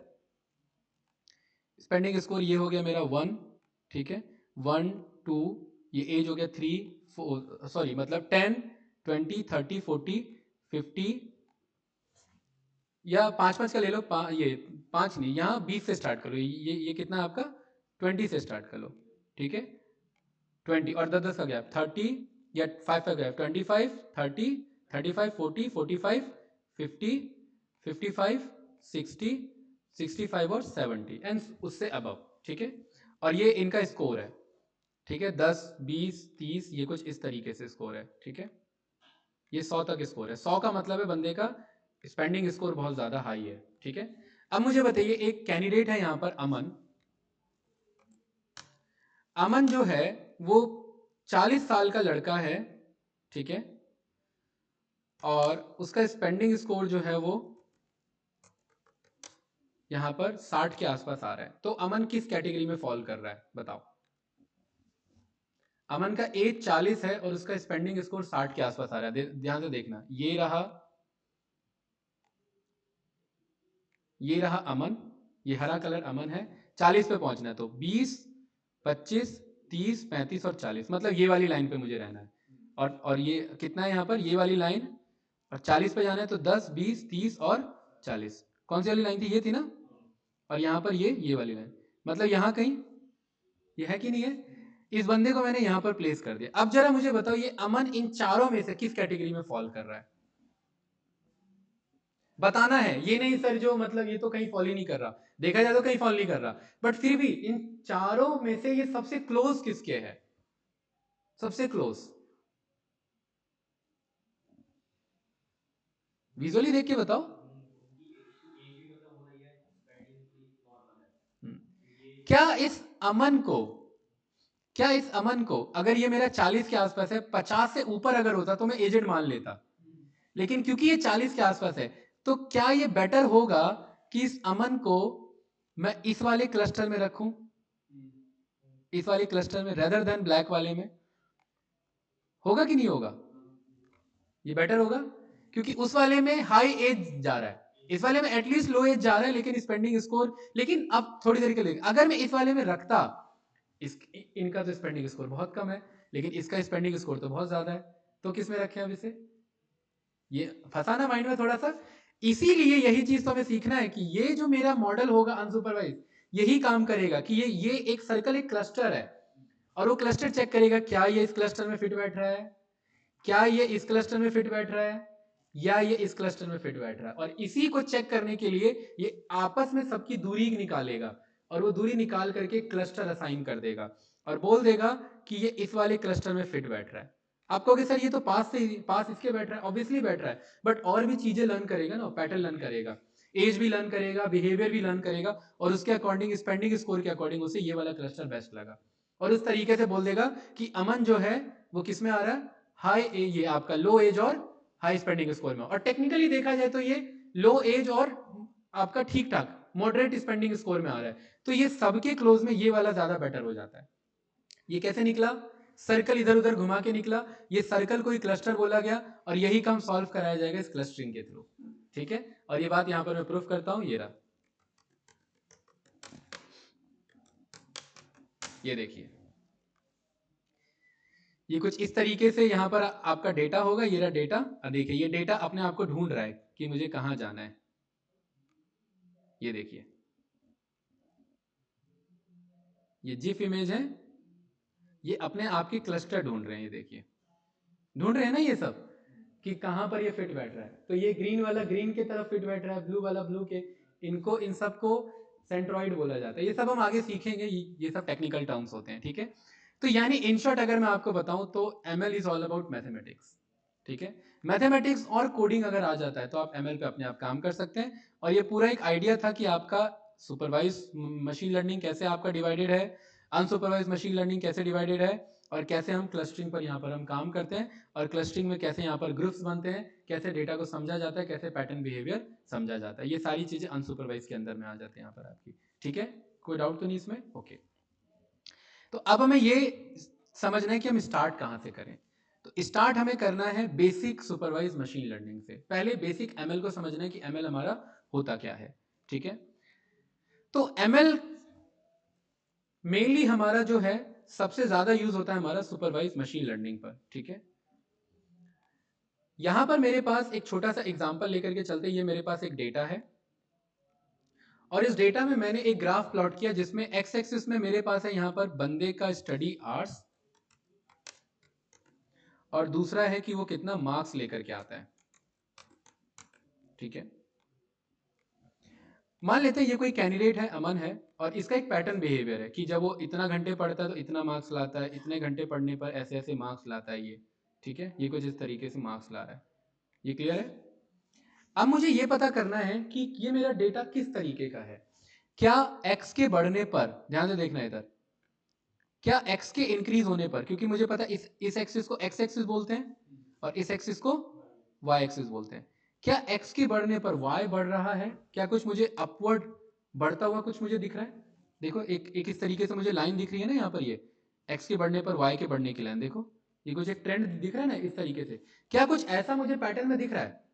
अगर मुझे कुछ ऐसा पैटर्न में दिख रहा है मींस एक्स के बढ़ने पर क्या बढ़ रहा है मेरा? वाई बढ़ रहा है। तो इट मींस ये मेरा सुपरवाइज मशीन लर्निंग का पार्ट है, पहली बात। और दूसरा, ये एमएल से सॉल्व किया जा सकता है, दूसरी बात ये है। ठीक है, कैसे सॉल्व किया जा सकता है वो सब हम सीखेंगे। तो सबसे पहले आपको ये पता करना है कि क्या एमएल से सॉल्व किया जा सकता है और क्या सॉल्व नहीं किया जा सकता, ये भी पता करना जरूरी है। तो अगर आपका डेटा कुछ इस तरीके से बढ़ता हुआ दिखे तो ये सुपरवाइज का पार्ट है, प्लस ये रिग्रेशन का पार्ट है। रिग्रेशन का मतलब एक न्यूमेरिकल के बढ़ने पर दूसरा न्यूमेरिकल बढ़ रहा है। और एमएल के अंदर जाने से पहले हमें 3 तरीके के कोरिलेशन पढ़ने होते हैं। Sachin, any idea? 3 तरीके के कोरिलेशन होते हैं हमारे पास। पहला होता है हमारा पॉजिटिव कोरिलेशन, दूसरा होता है हमारा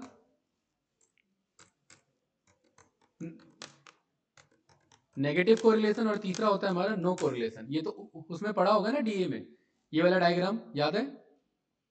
पॉजिटिव कोरिलेशन, नेगेटिव कोरिलेशन, और तीसरा क्या है हमारा? No correlation. पॉजिटिव कोरिलेशन का क्या मतलब है यहाँ पर? अभी जो डायग्राम बना है कुछ ऐसे दिख रहा था। पॉजिटिव का मतलब क्या है कि एक के बढ़ने पर दूसरा क्या हो रहा है? बढ़ रहा है। नेगेटिव कोरिलेशन का क्या मतलब है कि एक के बढ़ने पर दूसरा गिर रहा है। देखो एक्स एक्सिस यहाँ बढ़ रहा है और वाई एक्सिस क्या हो रहा है यहाँ पर? कम हो रहा है। तो ये कैसा कोरिलेशन है? नेगेटिव कोरिलेशन है। और तीसरा क्या है? कुछ है ही नहीं। कुछ नहीं है का मतलब कोई कोरिलेशन नहीं है। जैसे आपके स्टडी करने से ट्रेन एक्सीडेंट कम हो जाएंगे, क्या इसका कोई कोरिलेशन है? आपके पढ़ने से अंबानी का वेल्थ बढ़ेगा, क्या इसका कोई कोरिलेशन है? नहीं है। आपके पढ़ने से आपका आईक्यू बढ़ेगा, इसका कोरिलेशन है? कैसा है, पॉजिटिव या नेगेटिव? पॉजिटिव। ब्रेक दबाने पर स्पीड गिरेगी, पॉजिटिव या नेगेटिव? है नहीं, कैसे पॉजिटिव है? ब्रेक प्रेस करने पर स्पीड गिरेगी। ब्रेक प्रेस हो रहा है मतलब ब्रेक पे प्रेशर इंक्रीज हो रहा है और स्पीड क्या हो रही है? गिर रही है। तो एक के बढ़ने पर जब दूसरा गिरे तो वो क्या होता है? Negative correlation. स्टडी करने पर मार्क्स बढ़ेंगे, पॉजिटिव कोरिलेशन। एक्सेलरेटर दबाने पर स्पीड बढ़ेगी, पॉजिटिव कोरिलेशन है कि नहीं? ये वाले कोरिलेशन ठीक है। एक्सेलरेटर दबाने से आपका एक्सीडेंट चांसेस इंक्रीज होगा, नहीं, कोई कोरिलेशन नहीं है भाई। गाड़ी अगर बंद है तो एक्सेलेटर आप दबा रहे हो, तो इसका कोई कोरिलेशन नहीं है यहाँ पर, ये क्लियर नहीं कर सकते यहाँ पर। ठीक है, यहाँ पर आपके पढ़ाई करने से इंडिया का जीडीपी बढ़ेगा, अभी डायरेक्टली उतना ज्यादा कोरिलेटेड नहीं है। तो एमएल में हमें एमएल पे मूव करने से पहले हमें ये प्रॉब्लम को समझना होता है कि एमएल से सॉल्व भी हो पाएगा या बस प्रॉब्लम ऐसे उठा लिया हमने, पता लगा कि कोई कोरिलेशन ही नहीं है। अगर किसी चीज का कोरिलेशन नहीं है तो वो एमएल में सुपरवाइज के थ्रू सॉल्व होने से रहा, वो सॉल्व नहीं हो पाएगा उससे। ठीक है, वो हो सकता है अनसुपरवाइज यूज कर लो, क्योंकि अनसुपरवाइज में अभी हमने देखा कुछ ऐसा ही डेटा होता है, फैला हुआ स्कैटर डेटा होता है, लेकिन वो सुपरवाइज से तो सॉल्व नहीं हो पाएगा। ये बात क्लियर है? तो एमएल में हमें ये पता लगे कि सुपरवाइज मशीन लर्निंग में 3 तरीके के कोरिलेशन, पहला क्या होता है पॉजिटिव, दूसरा क्या होता है और दूसरा जीरो कोरिलेशन। ठीक है, तो यहां जो हम ये डायग्राम देख रहे हैं स्टडी आवर्स वर्सेस मार्क्स, ये कैसा कोरिलेशन है पॉजिटिव कोरिलेशन है। ठीक है, गुड। अब जरा मुझे एक बात बताइए, मैं ये पता करना चाहता हूं कि ये बंदा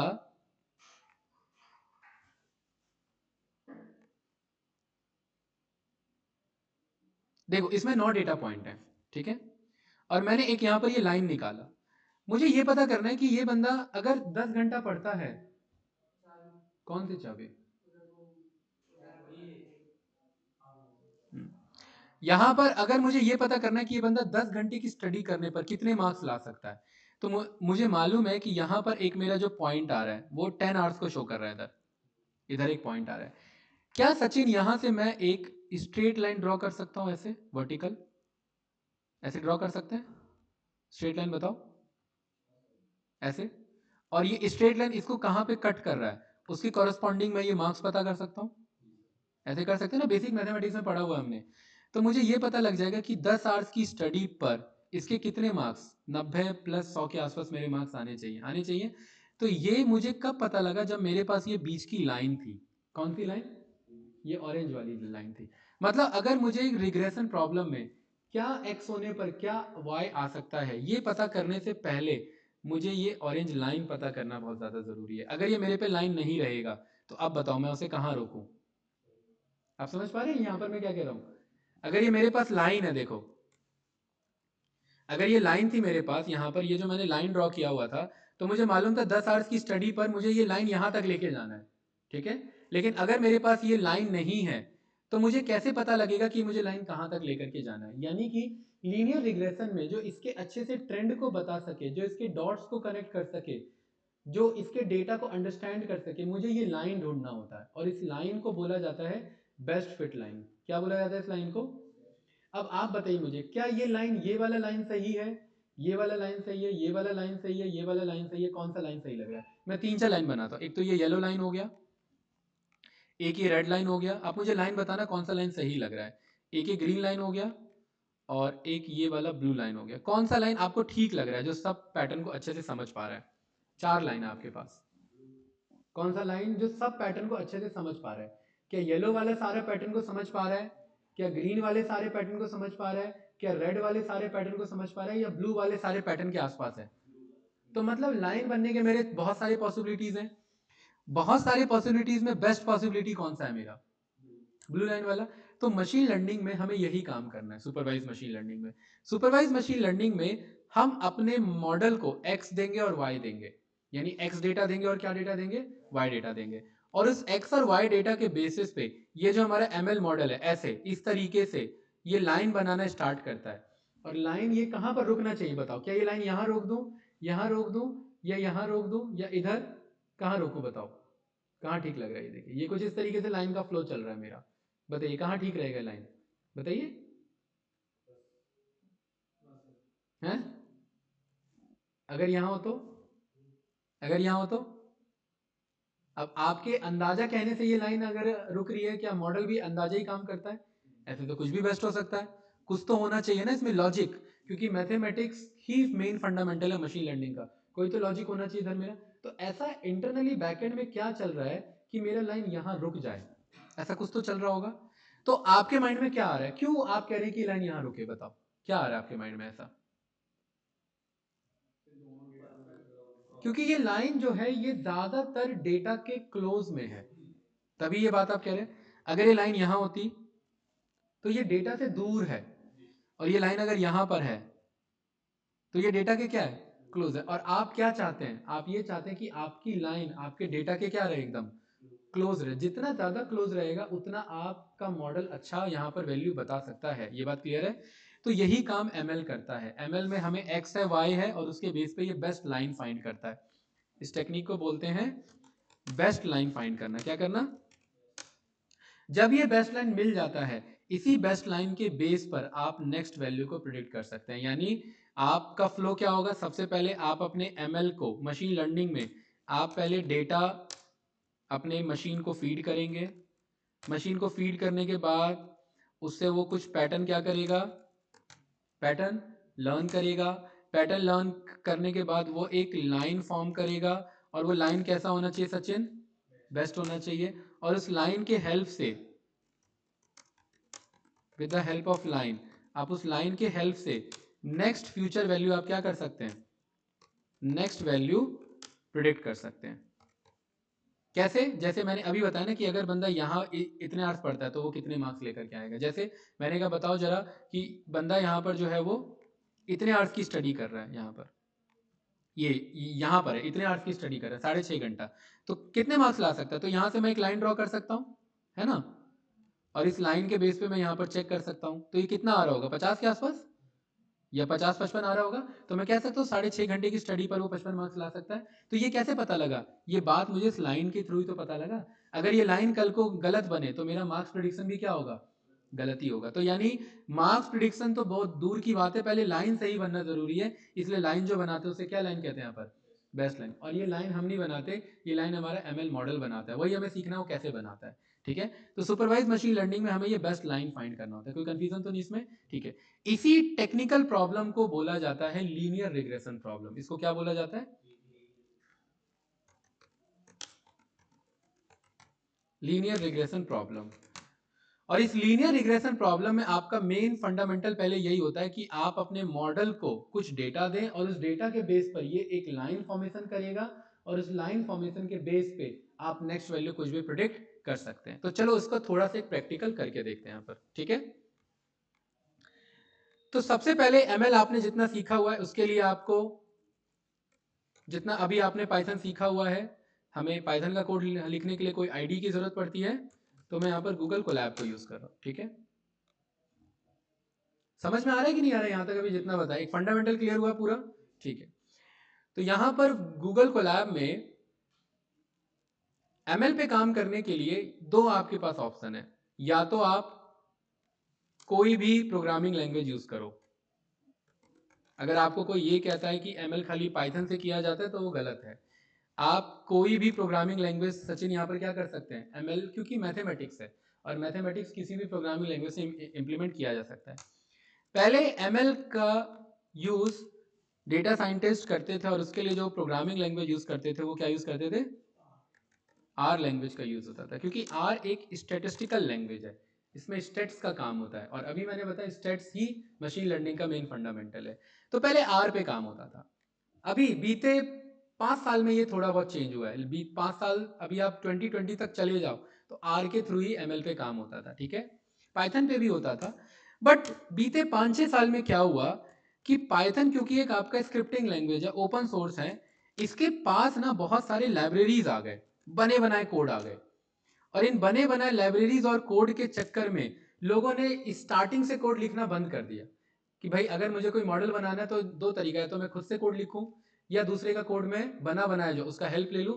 तो इसीलिए पाइथन बहुत ज्यादा पॉपुलर हो गया, क्योंकि पाइथन में एमएल को इंप्लीमेंट करने के लिए पाइथन में लाइब्रेरीज आ गए, और वो लाइब्रेरीज का नाम यहां पर रखा गया आपका, क्या नाम था इसका? Scikit learn. इस साइकिट लर्न का यूज करके आप एमएल का कोई भी काम आप किसके थ्रू करवा सकते थे? यहाँ पर आप पाइथन के थ्रू आप करवा सकते थे। तो अगर किसी को बेसिक पाइथन आता है और बेसिक पाइथन के साथ मशीन लर्निंग की ये लाइब्रेरी आती है, तो उसे बेसिक मैथमेटिक्स आइडिया होने के साथ साथ वो कोड जो लिखेगा साइकिट लर्न का यूज करके एमएल पे काम कर सकता है, उसे आर लैंग्वेज पे जाने की जरूरत नहीं है। लेकिन आप एमएल सी प्लस प्लस पे कर सकते हैं, एमएल जावा पे कर सकते हैं, जावा स्क्रिप्ट पे कर सकते हैं, इनफैक्ट किसी पे भी कर सकते हैं। बट मार्केट में यूज क्या होने लग गया? Library, Python. क्यों? बिकॉज उसके लाइब्रेरी के कारण। तो सेम एज इट इज हम भी यहाँ पर जो है स्टेप बाय स्टेप हम अपने एमएल मॉडल पे काम करेंगे। ठीक है, सबसे पहला स्टेप है, जब भी आप एमएल पर काम करेंगे तो स्टेप 1 लोड करना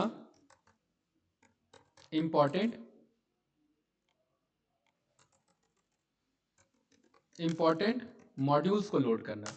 तो सबसे पहले आप इंपोर्ट करेंगे, जो अभी तक सीखते हैं, पहला क्या है? पैंडास को यहां पर, दूसरा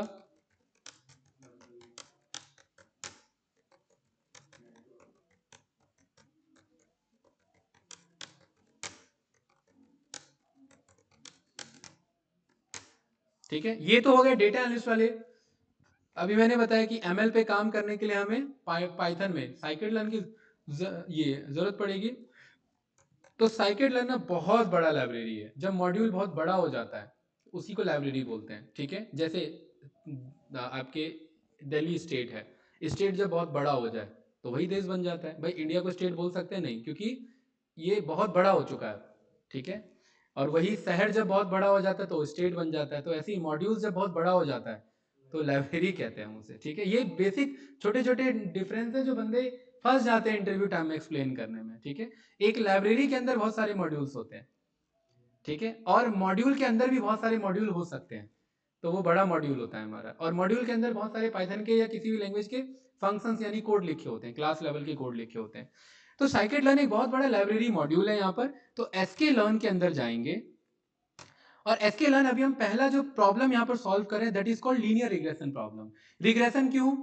क्योंकि न्यूमेरिकल वैल्यू प्रेडिक्ट करना है। लीनियर क्यों? क्योंकि लीनियर लाइन से सॉल्व हो रहा है यहाँ पर, इसीलिए प्रॉब्लम क्या बना? लीनियर रिग्रेशन प्रॉब्लम बना। तो एसके लर्न के अंदर यहाँ पर हमारा एक मॉडल है जिसे हम क्या बोलते हैं? Linear model. और इस लीनियर मॉडल के अंदर क्योंकि पहले से बने बनाए कोड हैं, क्लासेस हैं, उस क्लास को हम बनाएंगे और उस क्लास का क्या नाम है यहाँ पर? Linear regression. जब भी कैपिटल में कुछ भी कॉल होता है तो वो एक क्लास होती है।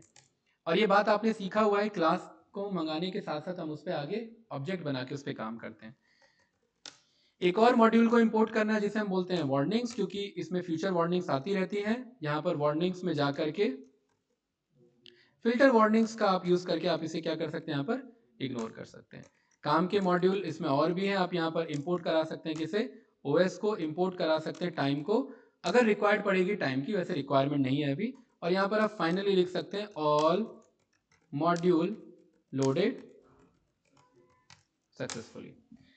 तो पहला स्टेप, आप स्टेप वाइज काम करेंगे एमएल में, ठीक है। All modules loaded successfully. Step number 2,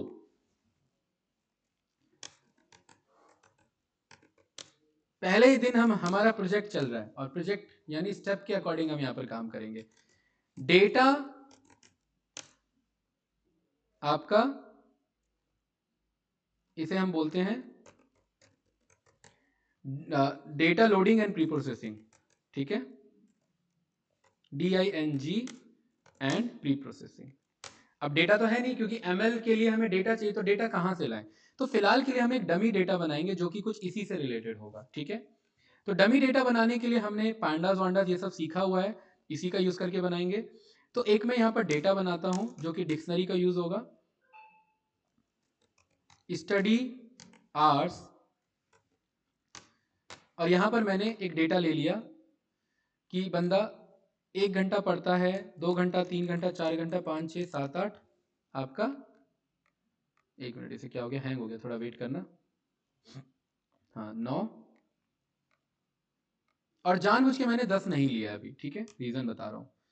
दूसरा यहां पर मैंने एक और कॉलम लिया जिसका नाम हमने यहां पर रखा मार्क्स। 1 घंटा पढ़ने पर कोई बंदा जो है वो 30 मार्क्स लेकर के आता है। 40 हो गया, 45 हो गया, 55 हो गया, 68 हो गया। ऐसा ना हो कि 5-5 का गैप बने। पैटर्न अगर हमें ही पकड़ में आ जाए तो फिर वो एमएल नहीं है, ध्यान रखना। पैटर्न हमारे पकड़ में नहीं आ रहा है बट मैथमेटिक्स के पकड़ में आ रहा है, तभी वो मशीन लर्निंग है, ठीक है। 68 हो गया, 75 हो गया, 80 हो गया, या 88, ये आपका 82 हो गया, 98 हो गया। बताओ ज्यादा तो नहीं लिख दिया मैंने? 1 2 3 4 5 6 7 8, ठीक है। इसे 88 कर देते हैं और इसे 94 कर देते हैं। 9 सही है। इसको हमने डेटा में कन्वर्ट करने के लिए यहाँ पर हमने pd डॉट डेटा फ्रेम बोला और डेटा फ्रेम में हमने इसे डेटा में पास करा दिया और इसे हमने नाम दे दिया अपना df का। और यहाँ पर हमने df को रन किया, डेटा फ्रेम हमारे पास बन के आ गया। क्या एक x है और एक y है? अगर एक x है और एक y है तो इस डेटा को बोला जाता है लेबल डेटा। क्या बोला जाता है इसे?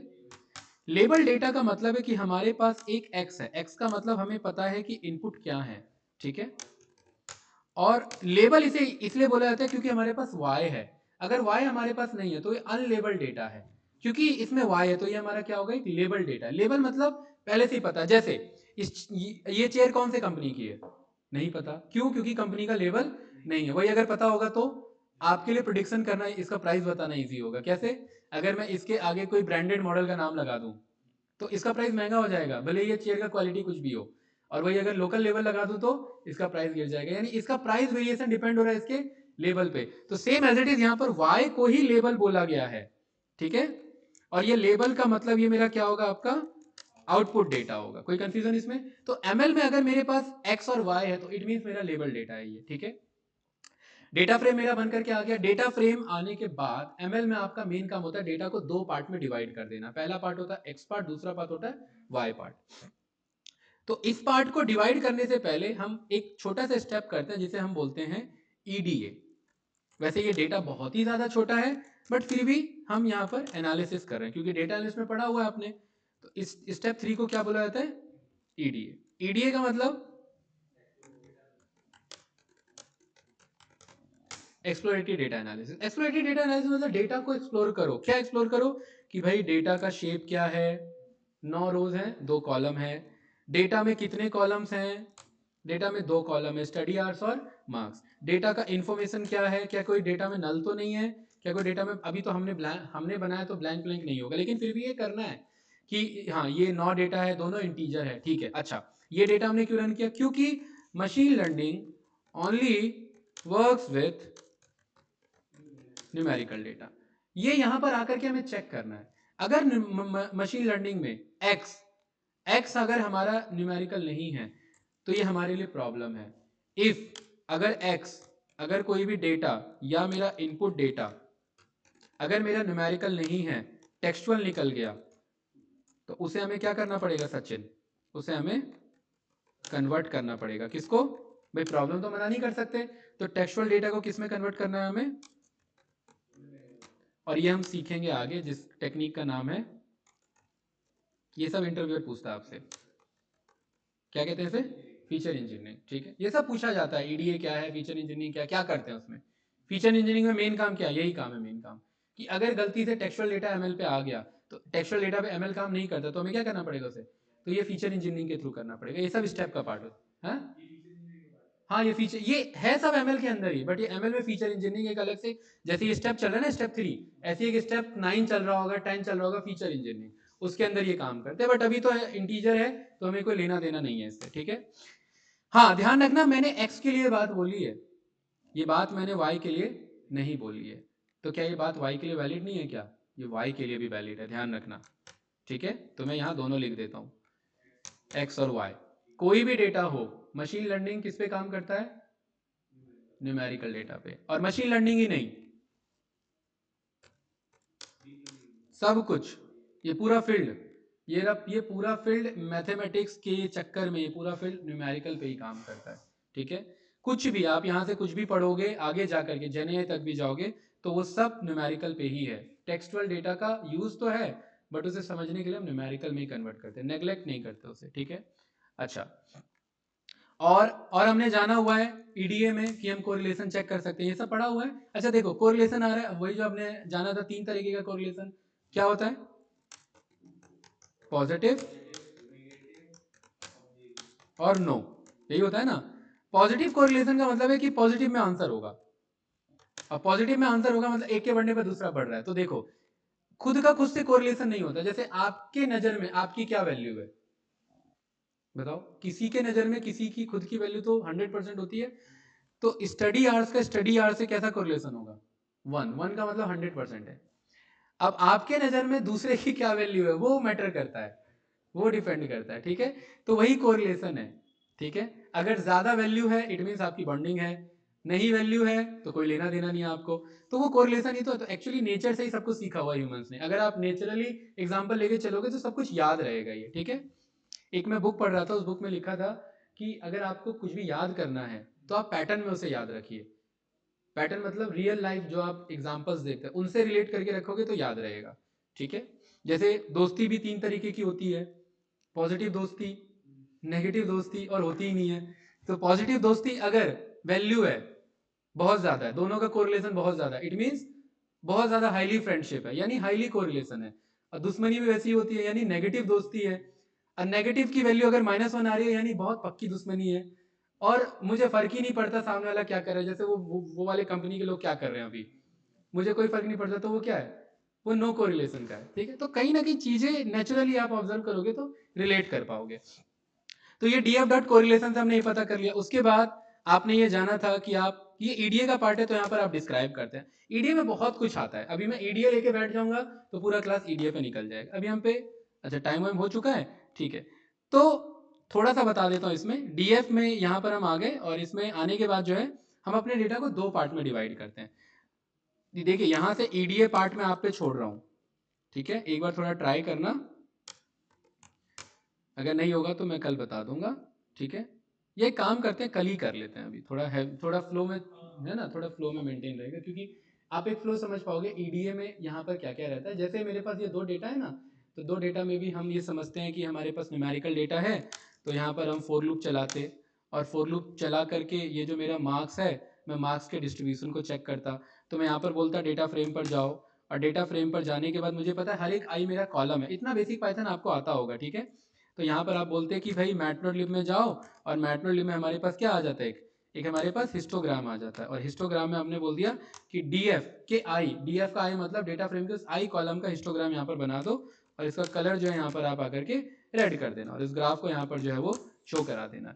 ये आप डायग्राम बनाते हैं, यहाँ पर ये एक ऐसे बनता, देखिए ये कुछ इस तरीके से।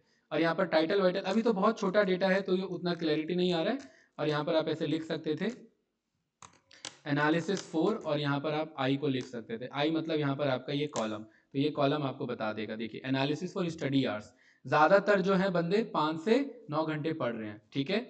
और अगर मार्क्स देखें तो 30 से 50 के बीच में, 80 के बीच में, और अचानक से मार्क्स आगे बढ़ गया। यहाँ पर आप चेक करेंगे तो देखिए लास्ट में मार्क्स अचानक से बढ़ गए हैं, देखिए देख रहे हैं ना, ठीक है। ये बात यहीं से पकड़ में आ रही है, डेटा से पकड़ में आ रही है। तो ये तो अभी बहुत छोटा डेटा है, तो हमने बहुत छोटा सा ईडीए किया है। यहाँ पर आप डिटेल में ईडीए होता है हमारा, फिर इसका यहाँ पर स्टेप जो अगला पार्ट है हमारा, वो आता है हमारा स्टेप नंबर 4, जिसे हम बोलते हैं आपका मॉडल बिल्डिंग। और इसके अंदर बहुत सारी चीज़ें आती हैं, डेटा को 2 पार्ट में डिवाइड करना, ट्रेन टेस्ट स्प्लिट करना, एक्स और वाई में ब्रेक करना, फिर उसके बाद मॉडल बनाना, मॉडल बनाने के बाद उसको प्रिडिक्ट करना, टेस्ट करना, स्कोर चेक करना, एरर चेक करना, एक्यूरेसी चेक करना, और अगर मॉडल गलत बना है तो उसे रीट्रेन करना, फाइनल मॉडल बन गया उसे सेव करना, और उस मॉडल का यूज़ करके प्रिडिक्ट करना। तो ये सारे अभी फ्लो हमारे आते हैं इसमें, तो एक पूरा हमारा फ्लो चलता है, ठीक है। तो नेक्स्ट क्लास में हम जो है इसका और प्रैक्टिकल इम्प्लीमेंटेशन देखेंगे, ठीक है। इनको थोड़ा समझाओ, उन्होंने एमएल अगर लिया है तो एमएल फ्री में नहीं हो पाएगा, free in the sense easy way में नहीं हो पाएगा, थोड़ा तो एफर्ट डालना पड़ेगा उसे, ठीक है। बाकी जो कैंडिडेट्स है, राइट, अगर बाकी ईडीए की तरह इसे ले लेंगे तो ये नहीं है, थोड़ा सा अलग है, थोड़ा सा मैथमेटिकल चीज़ भी आएगी, थोड़ा सा फंडामेंटल कॉन्सेप्ट भी आएगा, राइट। चलिए तो फिलहाल इसे यहीं पर डन करते हैं ना, तो यहीं पे क्लोज करते हैं। ये रिकॉर्डिंग अभी स्टोरेज नहीं था उसमें।